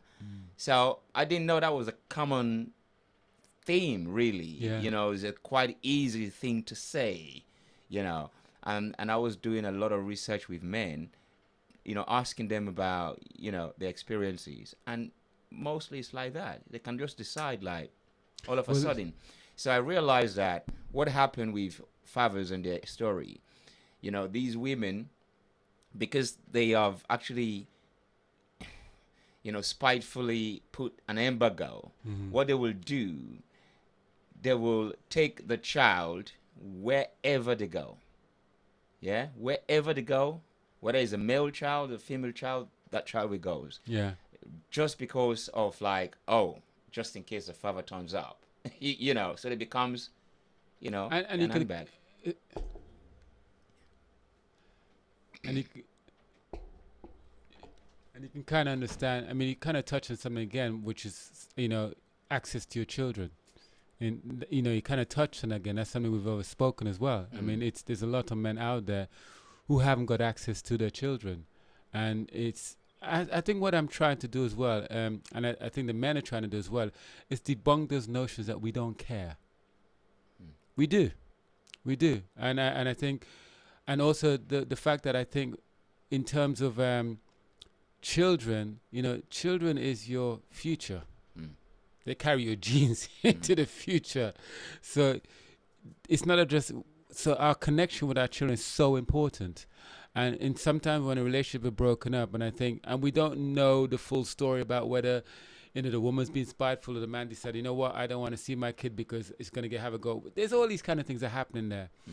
But when a woman decides not to allow her ex to see her children, I think that's horrible. I think that's collateral damage, because the only person going to be affected by that is that child. So did you remember? I mean, you said the last. I watched a clip of the men's walk and talk. I think this was held at the Vauxhall Park or something. Yeah. Yeah, and that was really, really, really good. It was raining, but then the perseverance, and it was really good to watch because you gathered and did a bit of yoga, No, tai this is chi. this is qigong. Oh, qigong. Yeah, by a guy named Drew Sinclair. It's something called qigong. It's a bit like breathing, but he's amazing, amazing guy. I met him on a trip to Crete when we had this male trip to for elder leaders, and he was doing qigong, and it's a form of martial arts. It's a bit like tai chi, but not as much movement. But he added the scarf and a stick to it to give us a bit more stretch and a flexibility, which is so. I mean, as we get older, come on, guys, we're getting older, we're getting stiffer. You know what I mean? We got to keep those joints mobile. So he was touching into that, and that kind of prepared us into doing. We did another thing after we did the qigong stuff because it was pissing down with rain. I don't know if you kind of noticed that in the video. So we found this under this bridge. And then we were doing it. We did it for about an hour, and I was quite surprised and touched by that. We had about 11 men showed up because I was thinking it's gonna rain. I'm gonna be standing there with my umbrella waiting for these guys, and in their bed having their toast and a cup of tea, and I'm getting myself soaked. But we had 11 men showed up. I was really touched by that, and so we did that. Drew did the qigong thing, and after the qigong, we did a lot of a trust game as well, and we did a game where we stared in each other's eyes. And we also did a hug game where there's this notion that we don't hug for long enough. It's like, I'll give you a little hug and then move on. Hey, I don't want to get too close. So we had this thing where I got the men to hug for about 30 seconds. And interesting, guys are like, I'm cool with it. There's only one guy who said, no, I can't do that. I can't hug. He said, I've never hugged anybody, even my mother. And he said that even when his mother was on a deathbed, he wasn't able to hug her. So there's only one guy, and it's interesting that that's how sometimes we're not connected on an emotional level, as you said, and touching is the most natural thing to do in a sense. As a child, you need that security. You on your mother's breast for a reason, or your father's chest for a reason, because of the skin to skin, that touching. So as a man, and again. I'm being careful when I say this. It's something I've noticed mostly in the UK. If I go to Italy, men are like, kissing each other's cheek 4 or 5 times and all that kind of thing. It's mostly the UK. We kind of grow up with this offishness. It's not connecting on an emotional level. And it's not a sexual level. It's an emotional level, which is completely different. So we're exploring those kind of things. And the trust game was about, I had the guys, one in groups of 2s, one guy would close his eye and the other guy will direct him around the park. Right. And he had to keep his eyes closed. And some guys find it easy. Some guys find it difficult directing someone, and some guys find it difficult being directed. In that, yeah. And I put that, is that how you feel about life? Is that how you see life? You in a position where you don't trust yourself to make those initial moves. So it was an interesting day, yeah. So when this Sunday is set aside, is it on a monthly basis or No, it's we've been going every week. on a weekly basis? Yeah, this is the first. We stopped for a couple of weeks over summer, Yeah. but we've been going every week, every Sunday. And this Sunday we're off because of the half term. Yeah, so it's been every Sunday. So you decide about where to go. I asked the men, where would you like to go? And they often don't come back to me, so I have to go out and find it myself. So guys, if you're listening, let me know where you want to go. And then I approach these places, because it's a charity organization. I approach these places, so look, and especially when I've been to meetings where, especially with the English National Opera House, they talk about diversity. So I'm saying, okay, I've got 20 black men. Can we come and see an opera? I say, okay, no problem. So yeah, we approach people all over, and now approaching St. Paul's. Hopefully going to have a visit there, being a Saturday, again to experience those spaces, and also to talk about how it makes you feel. In the crypt down there's a lot of dignitaries from South Africa who've been buried there, and they were dignitaries from the apartheid era. So Britain is still holding on to his legacy in a sense, while it's saying on the other hand is diversity. So it's about exploring those kind of things. That's really interesting. So for someone to say, oh, well, I'm really interested in this, do they have to take permission from their partners? As- it's part of the toolkit, isn't it? You know what I mean? To be honest with you, I had a lady call me up. She says, "Where's my husband?" I was like, "Oh," because although the walk and talk is supposed to start at 9:30 and finish around 12:30, sometimes like the last time we went to the British Museum, some of the guys didn't stop talking to about 5 p.m. So they literally continued the conversation for about 4 hours afterwards, after it officially had finished. So sometimes the guys just continue. They just. Sunday, it's a chill out there. One Yeah. guy described it said for me to chill. This is in my diary. This is a day I don't want to miss. So yeah, it's been very, for me it's humbling. It's humbling, very humbling. Yeah. So every man is welcome. Every man is welcome. We've how do I put it this way? We've had a hard difficulty recruiting white males. We had a couple of white males to begin with. Mm-hmm. And I think because sometimes the conversation, we live in a very racial motivated, racist kind of society as such. I mean, we're complicit in a sort of way, and sometimes most of the trauma that the guys speak about is from their own personal traumas, and I think sometimes the white guys are unable to sit with that. Mm-hmm. Without feeling kind of like, okay, I'm responsible for what happened, which they're not. And it's just interesting that, like I was saying to somebody the other day, we talk about mental health, but mental health only became a major issue when it became a major issue to the big establishments. Because we've been living with mental issues for a long, long time. Mm-hmm. Mm-hmm. So why, apart from the racial issue that you mentioned, but why is it difficult for white male to be part of the walk and talk? I think you'll have What's your to ask. experience? I think you'll have to ask a white male that question. I have no idea. We've explored that a couple of times when we've had white guys there. We've had an open conversation about that, and they've said I'm good with it, but they don't return. So it's now become majority black males in that in the walk and talk. So what is your feedback? Did you get any feedback from them as to why? No, they not really. I have a Google thing where I ask people to give me their feedback, and nothing. I can't pick anything out. They've enjoyed it. They enjoyed the experience, but they just didn't come back. And I'm talking about only about 3 guys. Right. So it's been predominantly black males that have been coming onto the men's walk and talk. Interestingly enough, though, we've had a kind of a mixture of straight men and gay men on the walk and talk, which for me was amazing because I always wanted to explore that thing about forget your sexuality and let's get together as men. And that's been amazing. How are you finding that? It's absolutely amazing because you were learning from each other. Because you can't take the religious man out of the religion. He's always going to pray after that. I like that one. I'm going to use that. It's been. I think it's been very good in the sense that we as straight men don't realize how much damage we've done to gay men in this society. I think that's important. Say that again. We as straight men don't realize how much prejudice or damage we've done to the mental health of gay men, in terms of homophobic expressions, especially in the Afro-Caribbean community.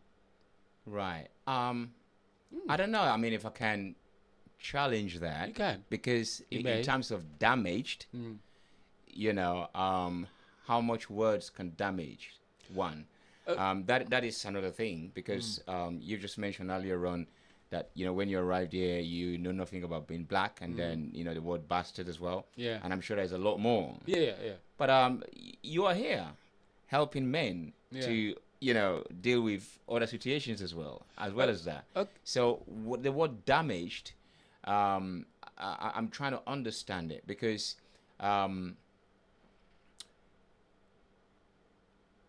obviously it's not good to incite. Incitement is completely different. But something that you don't like, we make a choice all the time, and most likely we say, I don't like that woman, I don't like that man, I don't like his hair, I don't like his nose, I don't like the clothes, I don't like the height, I don't like short people, and things like that. So it's the same thing, but I think incitement is different. So when you say it's damaged, What exactly do you mean? Okay, from my experience in terms of what the men have told me about, Mm-hmm. imagine you're a gay man growing up in a family that doesn't, who kind of like doesn't understand your sexuality, Mm.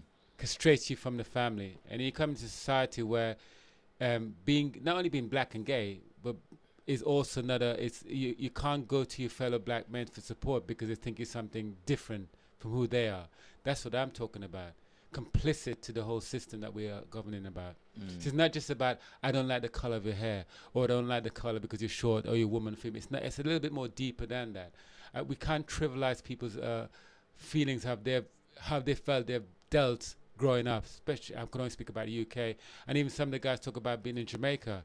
You know, they could get beaten up just for being gay in Jamaica. Mm. Or But that is definitely not good. I mean, No, no, but nobody, that's- that's but- what I'm but- saying. Incitement is very, you know, but dangerous. also not supporting is also complicit to the whole thing.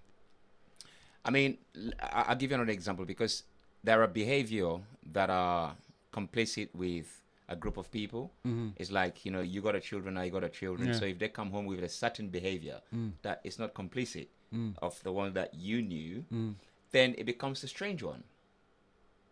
Automatically, that behavior is like, whoa, like they're talking in a certain way that you've never spoken to them. It's like, whoa, check one, things like that.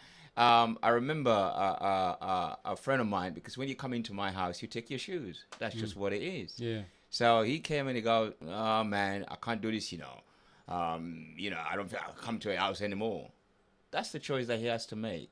I don't really have to punish him and goes, I don't want to see you anymore. No. He made that choice, So, because I set an order and he made a choice, So I think it's different to express dislike of anything, but to incite. I don't think that right should be taken away because we tell women that we don't like them. We tell, I was reading something where somebody bought a yellow car, and as a result of that, they lose some friends because they don't like the car yellow, so they don't go in the car. I don't know. I feel It's just a silly one, but I mean, I'm just saying it's like difference is always beautiful, and not everybody can feel comfortable with difference, but that's okay.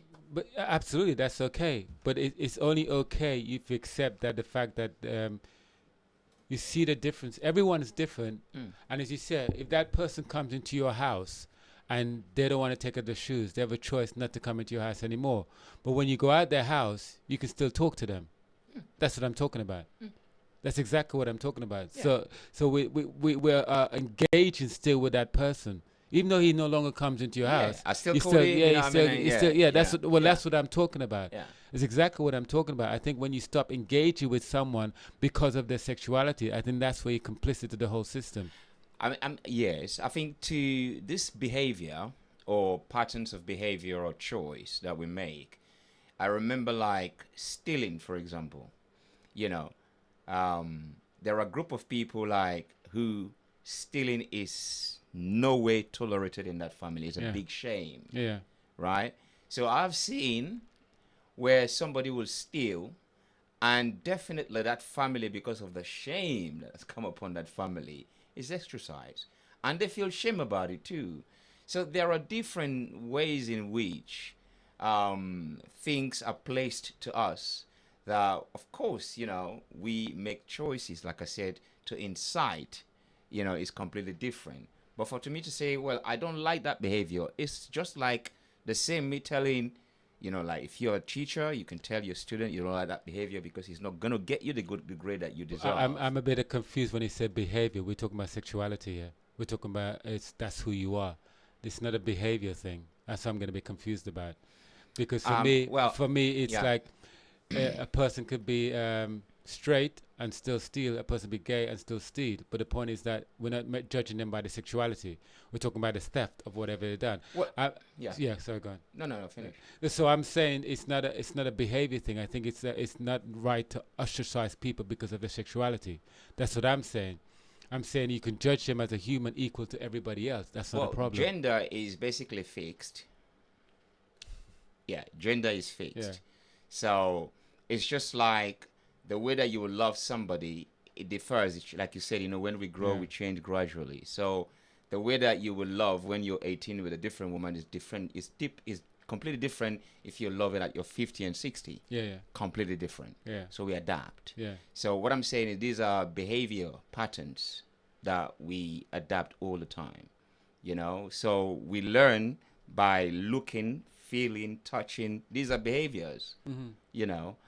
So gender is completely different. Like I said, I can say I don't like that woman. It won't be politically incorrect. No, it won't. Yeah, I can say I don't like that man. But it's politically incorrect. But if I say I don't like that behavior, someone can feel a way about it. Yeah, but it's a behavior thing. I'm kind of like not kind of understanding you, because I'm not talking about people's behavior. It's, for example, if your son come and say, "Dad, I'm gay," is that being gay behavior? Well, I mean, the thing is, That's what I'm gonna. for me, yeah, that's what I'm saying. For Yeah. me, the gender I knew him as he was Yeah. born is a man. That So is his he's- gender. He's still a man. I'm confused. Yeah, but then it's a behavior, isn't it? I mean, like, for example, that's how I look at it. No, because this is a good he's a debate. man. It's a good debate. He's a man, and that will never change. He will grow young, old, teenager, and strong, and then weak. Yeah. That's basically will never change. Yeah. Now, But who he chooses is different to who you would choose. but what I'm saying is, he will expect, as a man, Yeah. it's a natural expectation that he chooses a woman. Okay. So that as a father, Now again, wait. as a father, Yeah. you have a continuation of what is already being practiced as that sort of, whether it be through that family or that group of people, it's just a continuous practice from generation. So something, something away from that is basically a new thing it will be a new thing to me and to the family. But it's not a new example. thing thing to society, though. That's the thing. No, I'm just saying within Your family, Of course, yeah. it will be a new thing. To your family, but Yeah. but in the bigger scheme of things, it's nothing new. Well, my mother will say, you always say that your children are beautiful or handsome. But once they leave the house, you can't just vouch for them. That is fine. But you expect when they come home safe and sound. I kind of don't get that one. I don't get that one. I don't get that one. But I'll come back to you later when I try and find out what you're trying to tell me there. Because all I'm trying to say to you is that the men's walk and talk, and I'm really honored that we kind of got together and talk as men. That's the most important thing for me. Yeah, definitely. And learning about each other's experience, whether you're straight or gay man, is so important to understand aspects of our life. That's the same way it'd be nice to have white men come in there so you can learn about their position in life and how they see life. So for me, that's so important. That's vitally important. As it stands right now, we've only got black men. And black men are able to express themselves no matter what their sexual preferences are. Of course, yeah. But able to express themselves on the ground and feel vulnerable and do so. And I think that's so important in our society right now. Yeah. And as you said, it's like when my upgrowing with my family is completely different to another guy's upgrowing his family. All these things are thrown in there, and so therefore, how do we circumnavigate as we're adults so we don't keep that continual trauma going within ourselves and passing it to other people? Does that make sense? So Yeah. for me, it's important to understand. Of course. So for me, it's very important to understand. So No, I get it. It's just like when you say it's like as straight men, you talk about the danger that we have done to gay people. That's why I'm okay, like, I'll change it that way. Yeah. I shouldn't use the word danger. I should use the word prejudice that we expose onto other people within our community. Yeah. And we see time and time again because of their sexual preferences. Yeah. They're not judging them as the contents of their heart. It's a Martin Luther King's talk there, you know what I'm saying? They're not judging them for the contents of their heart, but by their sexuality. And I'm saying judge them for the contents of their heart. That's what I'm saying. Definitely it's different because in my field, I remember, this station we had we have a presenter. I think this was like a couple of years or so ago. Informed me that she's having a guest, and is transgender, if that's okay. I says, yeah, because I don't know how they think. Yeah, exactly. You know, I said, Exactly. so that's okay. Yeah. You know, no problem. You know, I entertain and I promote musicians. You know, it doesn't really matter. It's what they Yeah. do. Yeah. I don't really have no say in that. It's Yeah. just when you mention about danger, because I remember when the guest came and it was talking, very interesting conversation, Yeah. because then you get to understand you Yeah, know what's going exactly. on through, you know, they themselves. And I get a call like, my goodness, I thought this is an African station. Exactly. Well, that's exactly what I'm talking Right. about. That's But again, it's like the idea of like straight men, like the danger they've caused. I'm like, that's why I was a bit worried. Okay, let me rewind that. Not the danger, it's the unconscious biases will be caused onto people of gay men, especially. I'm also talking about because of the conversation we've had on these walks and talks, and how they've had a very difficult time sort of expressing their sexual preference because they're judged already, especially if their fathers don't understand them as such. You know, those are the kind of things that are walking down the street because they feel that somebody's going to beat them up because of who they are, because of the sexual preference. That's what I'm talking about. In terms of the danger, that's the bit I'm talking about. So look, I mean, now now life is a bit more we're expressing. Nowadays, I'm seeing same-sex couples holding hands in Brixton. 5-6 years ago, you probably wouldn't see that because they didn't feel safe. And the reason why they don't feel safe is because most of the time it's because of our views of what we think they are. I'm not saying you do. I'm not saying, I mean, the people that I know, I mean, you know, really don't bother at all. No, exactly. Because, but you know, they don't really bother at all. You mentioned trauma. Yeah. Because this area is a very traumatic area. Very vast. Because not just for, say, for example, and it's beautiful for men to talk about different issues. Yeah. I mean, you know, I'm really cool. I mean, I've had conversation with so many different people. Yeah.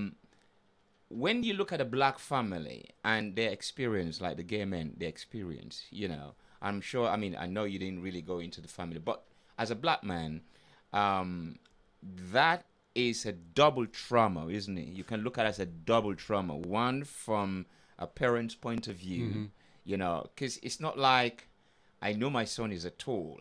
All of a sudden, why is he so short? You know, those things don't happen. So to be able to see your son who was very tall and now is like 2 foot short, you know, from 6 feet to 2, it's like, whoa, it's shocking. It's traumatizing. You know, just like you see someone not well. So what I'm saying is, you know, for the black family, we know this is something that, you know, for all black family is trying to cope with it in somehow. Okay. Likewise, you know, the gay men and women as well trying to cope with that. So how do you see trauma? Because in that sort of situation, not only for gay men, but also for the family, is it something that you, well, it's interesting. as a wellness person, yeah, is something it's something we have this discussion. One guy was saying something the other day. He came along and he said, you know, he has a son. His son is a thing in his 20s. And he's let's just go back on that thing. And he was saying something about his son, because he's now, you know, a gay man and he has a son. His son won't talk about that issue. But one of the things that people have to realize, and this is from the son's point of view, is that there is a death here, because he grew up with a man he thought was his father, still is his father, but is his father in a different way. And so there's that transition period. Does that make sense? his father is His father is gay now. Yeah. his father? Yeah. Okay. So now as a boy, this is Yeah. a traumatic experience for him as well. Yeah. Because growing up thinking your dad is straight and all of a sudden your dad is gay.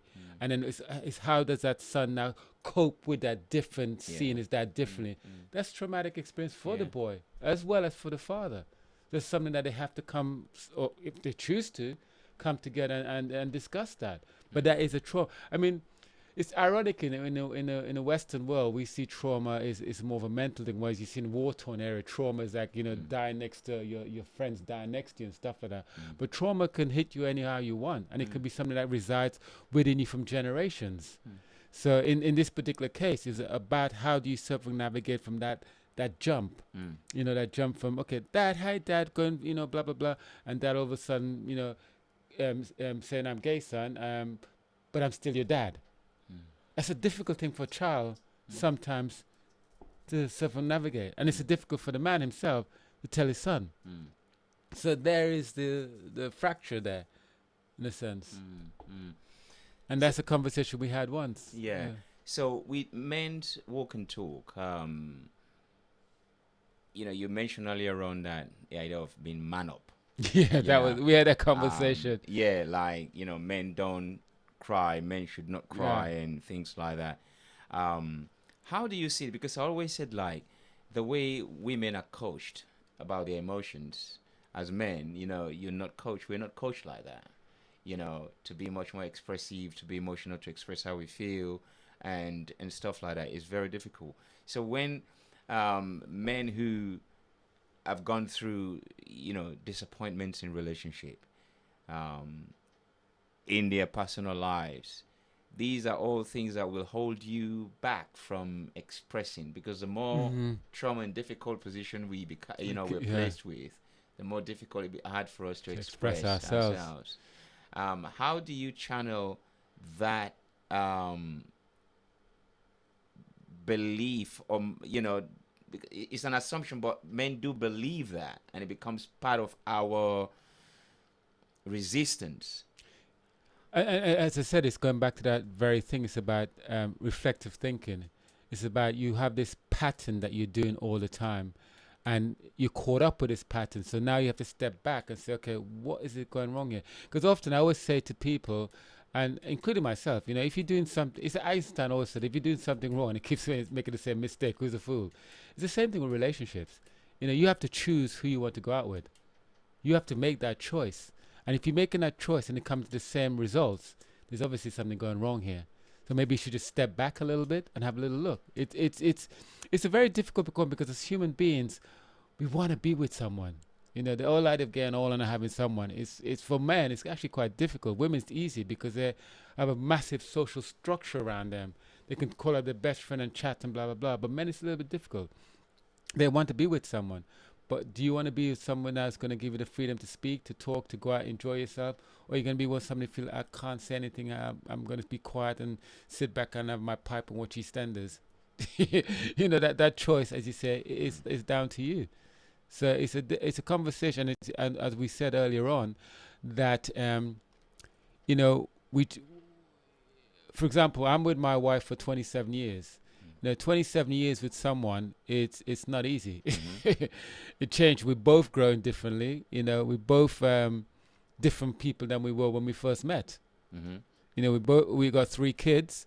You know, and then at the end of the day, it's like, how do you find each other? How do you build a relationship with someone? Because she probably looks at me and go, God, look at him. You know what I mean? And I probably go look at her, look at her. You know what I mean? It's like, but how do you keep that spark in your relationship if you have a longevity in your relationship? Because it's not easy. So give us a bit of tip then. Well, with me and my partner, me and my wife, it's we laugh a lot. We spend a lot of time laughing, and we try and go out. Well, my wife is going crazy and us going out. We go out almost once or twice a week to go and see a show, movie or something like that. She's a laugh, I think, and she's my friend. I think the most important for me, I can talk about almost everything, and that took a while for me to do that. It took a while for me. It wasn't something I was comfortable doing with, because I was more or less easy for me to talk to someone else. That's what I often say to men: if you can't talk to your wife, but you're often easy to talk to strangers, in which what you talked about earlier in a football match, because it's a stranger, that person's not going to come back to you. But if you try and open up yourself to your wife, and the next day you're going to feel, oh my God, am I still that man that she thought I was? So by being vulnerable can actually make you feel insignificant in a relationship. So if your wife or your partner can see you at these fluctuations in your life, I think there may be longevity there. But you have to be more open. Absolutely. I was watching a series. This was a test done from a psychologist, where it was talking to different men about what they've said to the missus, like the morning. You know, what did they say? Oh, yeah. And So none of them talked about how much they care about the wife and all that Yeah. sort of stuff. So he asked them to write, send a message to the wives. I think something to say, "I love you, darling," and something like that, something Yeah. of that beautiful nature. Yeah. And the messages that were coming from the wives was so unbelievable, because it seems as if, like, my goodness, like, you've never said it before. What do you want? You know what I mean? Like, okay, tell me, how much have you drank today? You know, and things like that. So the fact is that some men will have experienced where they begin to express themselves and they get shut down. Exactly. Exactly, and I think that's, if a man is constantly getting shut down, especially by the same person, you shouldn't be in that relationship. So for you, the number one tip is, well, you said you laugh a lot, but you talk is your friend. So basically, it's like encompass communication. Yeah, we communicate a lot, actually. I mean, she's given me the most space to do the men's walk and talk, because it does take up a lot of my time. On a Sunday, my wife will, she works as a midwife. Sorry, not a midwife. Somebody works teaching women how to breastfeed, and she goes to work, and then I go to men's walk and talk, and she's busy trying to organize someone to look after my younger daughter if my son's not there. So she's very give me the space to do what I need to do, and I hopefully give her the space for her to do what she needs to do. And then when we come back, we come back. But it's as I said, it's not easy. No one will tell you it's easy being in a relationship. It's not. You have to keep that going.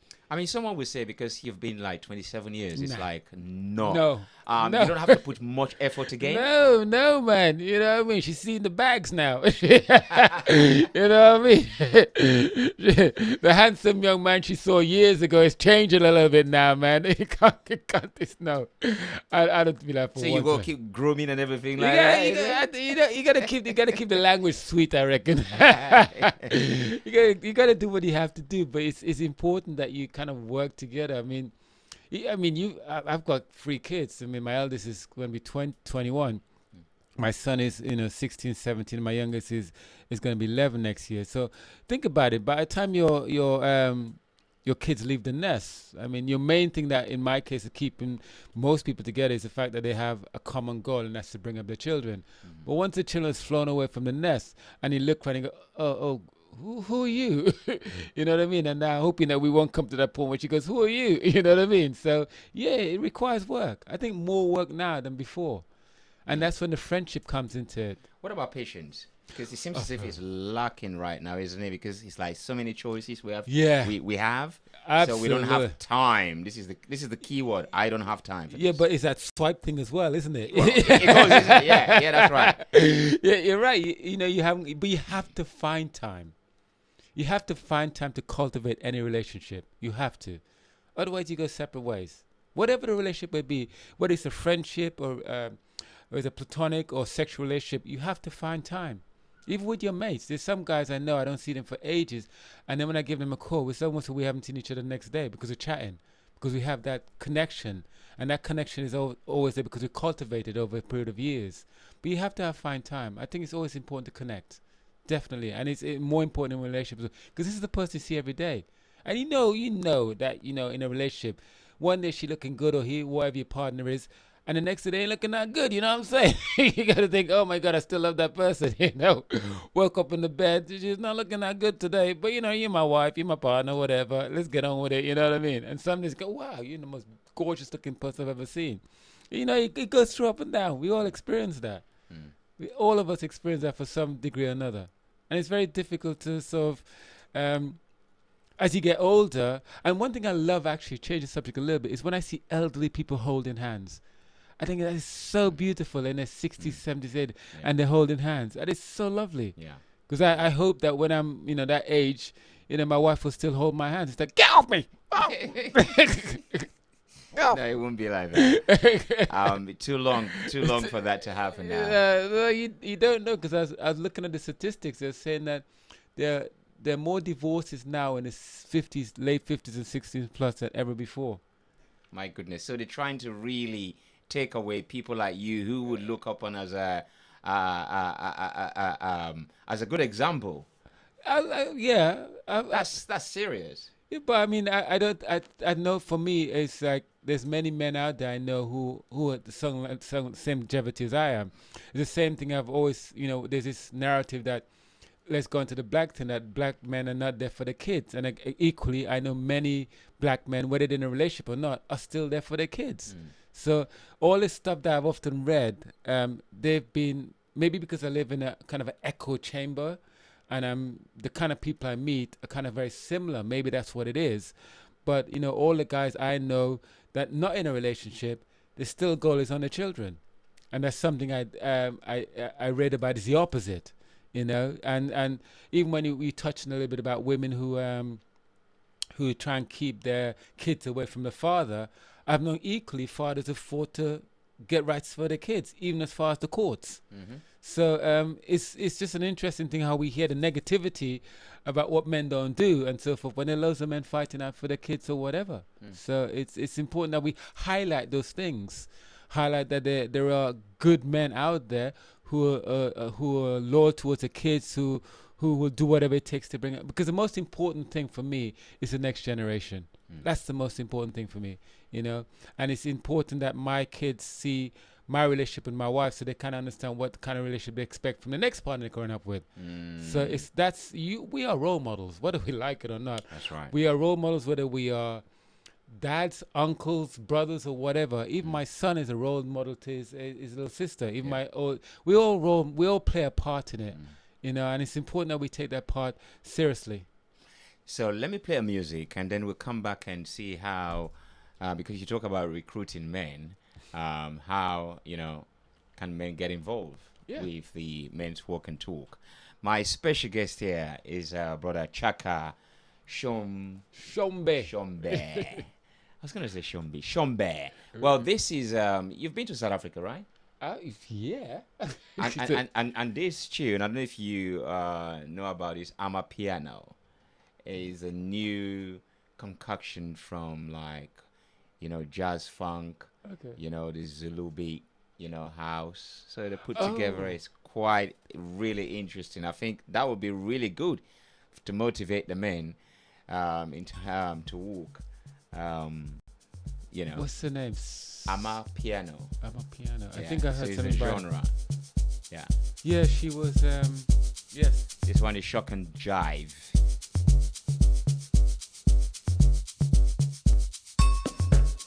This is what is happening here on a Thursday between the hours of 8 and 10. Strictly Afro Thursday.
If you love this sort of music, I'm having them here every Thursday between the hours of 8 and 10, just after Jive Talking with Joan.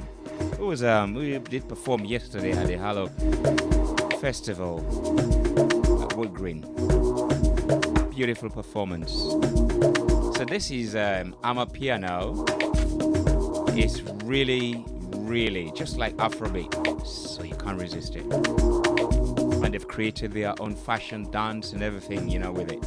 Incredible. Well, my brother Shakka, I hope.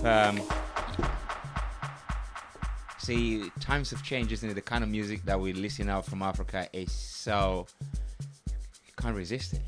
Well, I mean, look at Afrobeat, as you said. It's like Afrobeat is like it's sweeping across the world right now. To be honest, it is.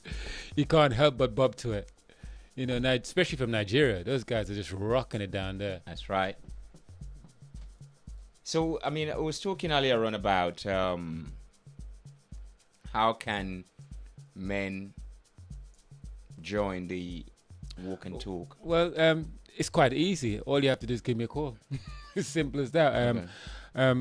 07961421996. Just give me a call and then show up. It's as simple as that. There's no pressure. Come as you please. Come. Is this just in South London? Do you take No, a trip? How far do you go?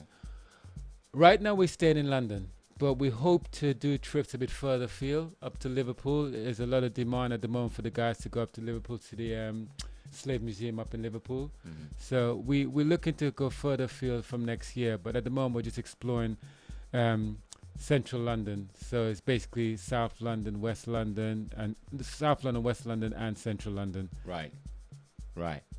And this is every week. You keep asking me that question. Every week. And people are often shocked by that because most walk and talks are usually once a month. But it's every week. It seems to be like a full-time job for me right now, to be honest with you. But it's good fun. It's good fun. And it keeps me busy, I like actually being in that space. It really... What's the maximum men gathering? Because it's quite a difficult one to get men together in that sort of way. The maximum, the most we've... I'm not saying the maximum because the maximum could be... yeah. But the most we've ever had is 16. But it looks like this coming Sunday, because we're going to the V&A, we might have 20 men coming. So right. But we generally have on the walk and talk, we generally have about between 11 to 15. So... and yeah, so it's good. And often some of the men come from the Black Men's Consort. Tony Seeley thing doing? Yeah. Some of the men come from there. Yes, because again, it's about mental health. It's about mental health. Just give men a space just to come out, talk. If you want to talk about Afrobeat, we'll talk about Afrobeat. But it's about just letting it all out, so to speak. Just really being vulnerable and being and he gets supported as well. We've had a couple of guys who've had, come into tears, and the men have just gone around and said, "We're here, we're here to support you." So we've had all those kind of mixed feelings happening there, but as a group, it's very supportive. So where can people? Because I saw your clip on Instagram. I know you're on Instagram, but where else can people sort of find more information? I've been asked that question many times. When we first started Men's Walk and Talk, when I first started it, I didn't think it was going to take traction. So I never had a social media output for it. In fact, the social media output is actually my personal training social media. That's why I've been putting the videos up on. Right. So I started to, okay, this is a nice thing, let's just see it. And then when we stopped for a while, the guys go, what's going on? What are you stopping for? And so then I got more funding. So it's funding. I get funding from the Lambeth Fund. I got funding from GVC and all those kind of people. So I've got another year's funding after this year's over. So I honestly didn't think it was going to be that successful. I really didn't think so. So I didn't set up any social. I didn't set up any Facebook page. I didn't set up any Instagram. I didn't set up any Twitter. In fact, it's actually hijacked it on my Will Train You personal training social media. Right. That's exactly, because I haven't had, I didn't, yeah, I don't know what to say. The last trip, do you sort of document? Yeah, everything. We Yeah. got a guy called Keith. He's a fantastic guy. He comes along on the trip. He videos everything. We interview guys all the time, and then he goes home, edited it, and then he brings it down to 5 minutes, because the walks tend to be about, I would say, roughly 3 hours. And as I said, we have a check-in. The check-in could be something that made you smile, something you've overcome in the last week, or it could be how was your week, and then the conversation can go to any which way you want it to go to.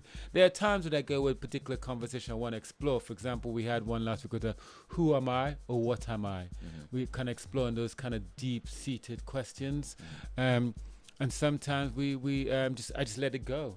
I just let it go how it felt. I don't have any, it's not structured as such, it's very organic. Yeah. And that's probably why I got caught out with the social media, because I didn't think it was going to be, I was just going moment by moment. Right. I wasn't seeing. Cool. I wasn't thinking a year down the line I'll be still there. I was just going moment, but enjoying it. And also I have to give thanks to people like Paul O'Brien from Carers to Carers. I mean, who've actually helped me to write, get funding for it. I came to her with the idea as well, and she said, okay, let me see if I can write to get some funding for it. So she taught me how to write the funding. So I'm now learning to write funding for the Men's Walk and Talk. And then my next thing, which I've been trying to do for a couple of months, I need to sit down and do it properly, is become a CIC. So that's where I'm going at the moment. And the social media stuff will probably come in later on.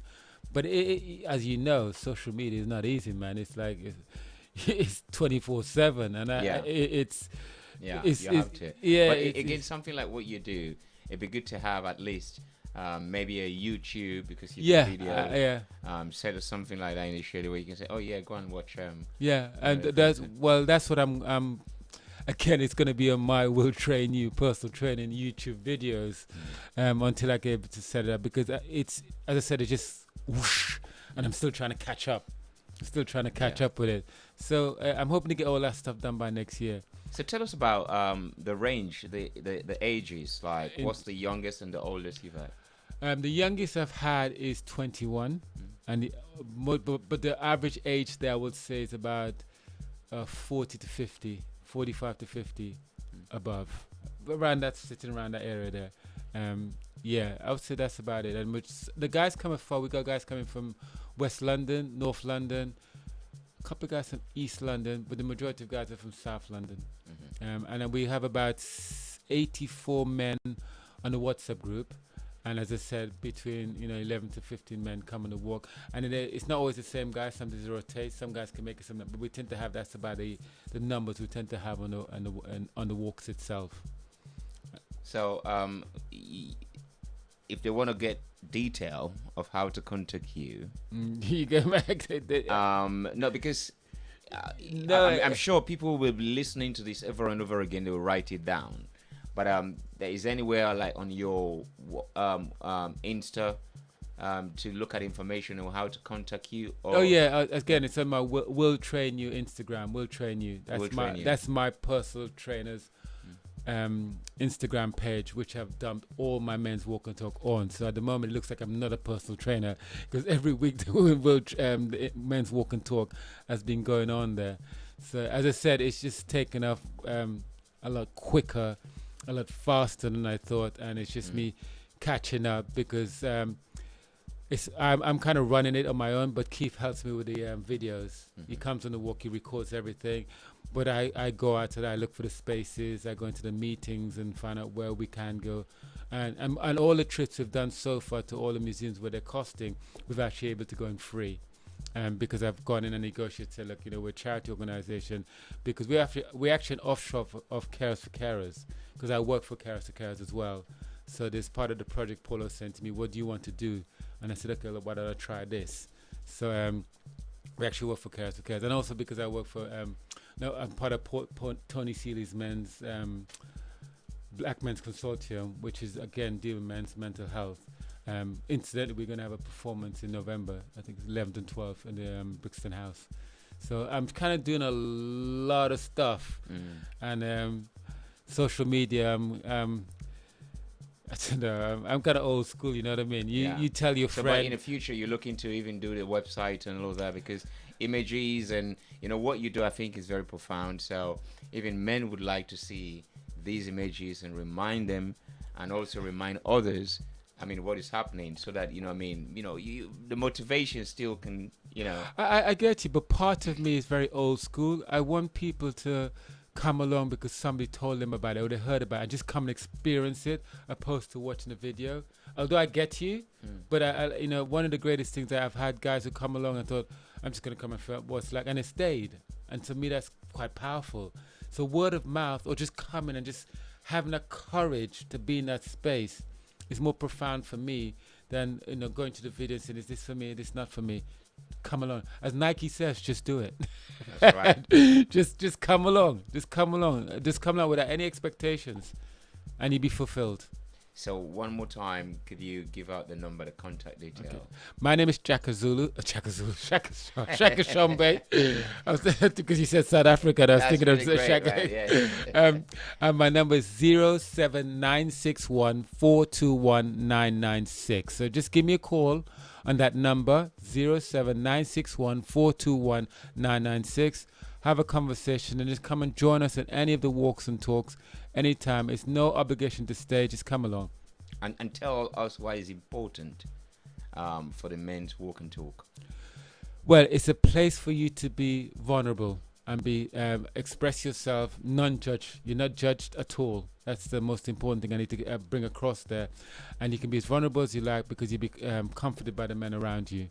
And we need that kind of space for men. We need that. Men need the space to explore their feelings without being judged. Yeah, indeed. So, and it's not therapy, but it's therapeutic. So there's no therapy in there. I'm first aid trained in mental health and first aid trained in suicidal prevention, but I'm not a therapist. I'm not a counselor. I'm just a guy who just literally thought of an idea and went around with it. And I do less talking actually in the conversation itself. I let the men talk. I'm more of a facilitator. So I can't explain it at all. That's I can't explain it. No, brother, Shakka Shombe. Anything else you would like us to know? Just the things like I'm kind of involved with the Black Men's Consortium, which we have a show examining Black men's health on the 11th and 12th. Let me double check that date. I'm really bad with this kind of thing. So we have that at Brixton House, and it's on the. Let me get the date up.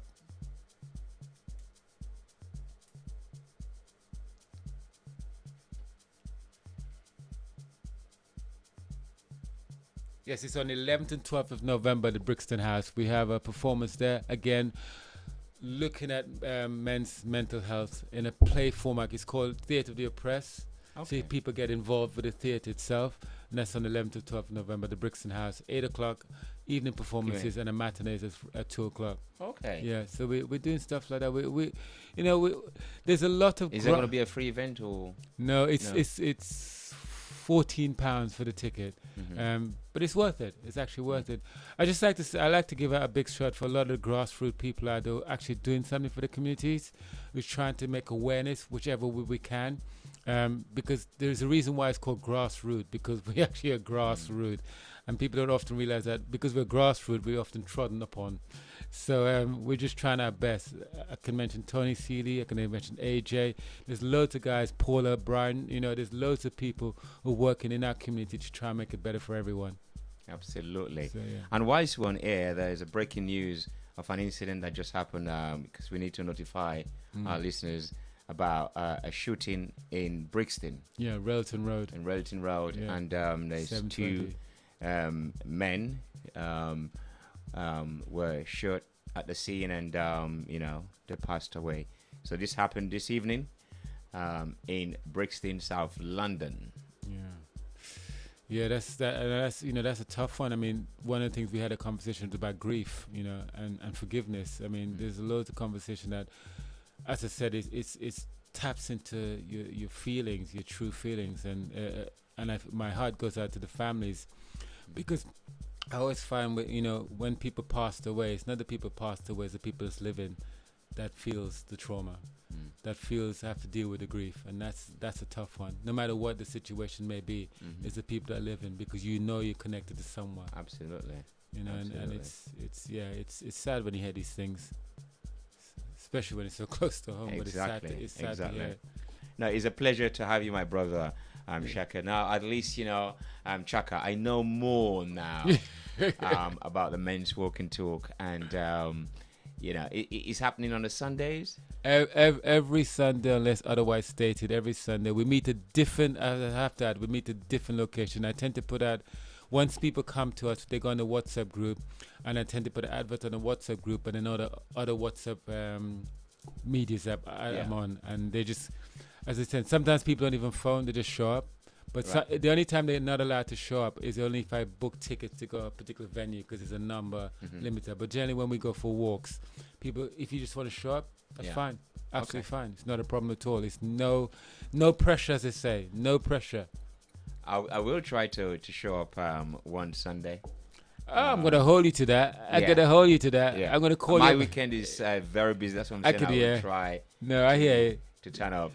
If it's as close, because there's other things I do manage as well on the weekend. But you're a busy man. If I could pop and then walk and talk, that would be really great. Yeah, I mean, you're a busy man, so I totally get it. But if you did show up, it'd be an honor to see you there. Yeah, we'll try. Now, it's a great thing. I think anything to encourage us as men to be together, to express yourself, to be much more vulnerable and open, and laugh about it. That is a really great thing, because we're learning these behaviors. We're learning, and we'll actually learn to unlearn these negative behaviors that we're doing. That's the most important thing. As you said, we feed back into the relationship. Why is your relationship keep failing? It's not the person, it's you. It's about taking. That's what we like to talk in the terms of I, not generalizing or what they say. It's about you, how you navigate around things, because the problem doesn't lie with the person that you're dating. There's a problem. The problem lies with you if it's going wrong, and if you see that the relationship is going wrong from their side, then how are you going to deal with that as you? Not trying to change them. You can never change other people. You can influence them. You can change the circumstances. But you can change your circumstances and how you see things. And it's this funny thing. We had this conversation once about tones. When you're angry with someone, how the person receiving it, you can say something like, we had this is quite interesting, right? I'm going to just drop this on you. If your partner says, if you said to your partner, I love you, and she said, thank you, you expected her to say, I love you too, right? But if she says that thank you, you kind of like, oh, wait a minute, you didn't say I love you too. You know what I mean? That's a bit of your insecurity coming in, because she's just acknowledging, saying thank you. But you're not here, and I love you back. So you gotta go, does she love me? Does she love me? You know what I mean? It's those kind of things we like to talk about, because that's quite interesting. It is interesting, yeah. But that's a whole other conversation. But it's a pleasure to have you here. It's a pleasure to be here on the Fiti Fata show tonight. And I'm sure a lot of people will on YouTube, and for people who are just listening to us, can subscribe and like the show. But also what you do, I'm sure people will get on board one way or the other at some point. But it's a pleasure, and let's keep walking and talking. And you keep this radio station going, man, because we need guys like you. We do. Thank you. Fantastic, man. Love the talking. So It will keep going, just like you, man. Just keep walking and talking. But it's great to have you. Thank you, brother. Thank you. Very much. And here is Fela Anikula Kwakuti. Water no enemy. It's 10 minutes before the hour 11. The time went forward. Is it backwards? Yeah. So we have an extra hour. Spring forward. That's right. And then autumn is back. That's always remember. Spring forward, autumn back. Yeah. So have yourself a beautiful day. And I mean, if you're first time, continue to listen to us here. We have some fantastic shows for you. And also great music here on Fiti Radio. So have yourself a beautiful night. This is a Fiti Fata show where thoughts are expressed. And in fact, my brother was telling me he's actually went to Sierra Leone as well. Eh? Yeah. Great. You travel all over the world, man. Saudi body. Yeah. Not bad. Not bad. Howdy body. Howdy body. I was an ignorant Englishman. Oh, don't say that. You know something we struggle with all the time. Look how much I've been struggling with, Shombe. But it's all great, man. Brother Shombe. Thank you very much for listening, and then enjoy the rest of Fela Anikula Kwakuti. And this is Fiti Radio, your nostalgic station.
If you want go wash, now what are you go use?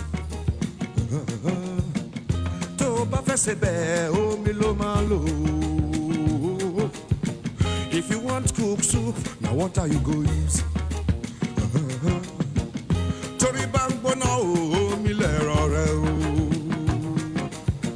If your head is hot, now what are kukulam? Tomo bandagba o mi lo malo.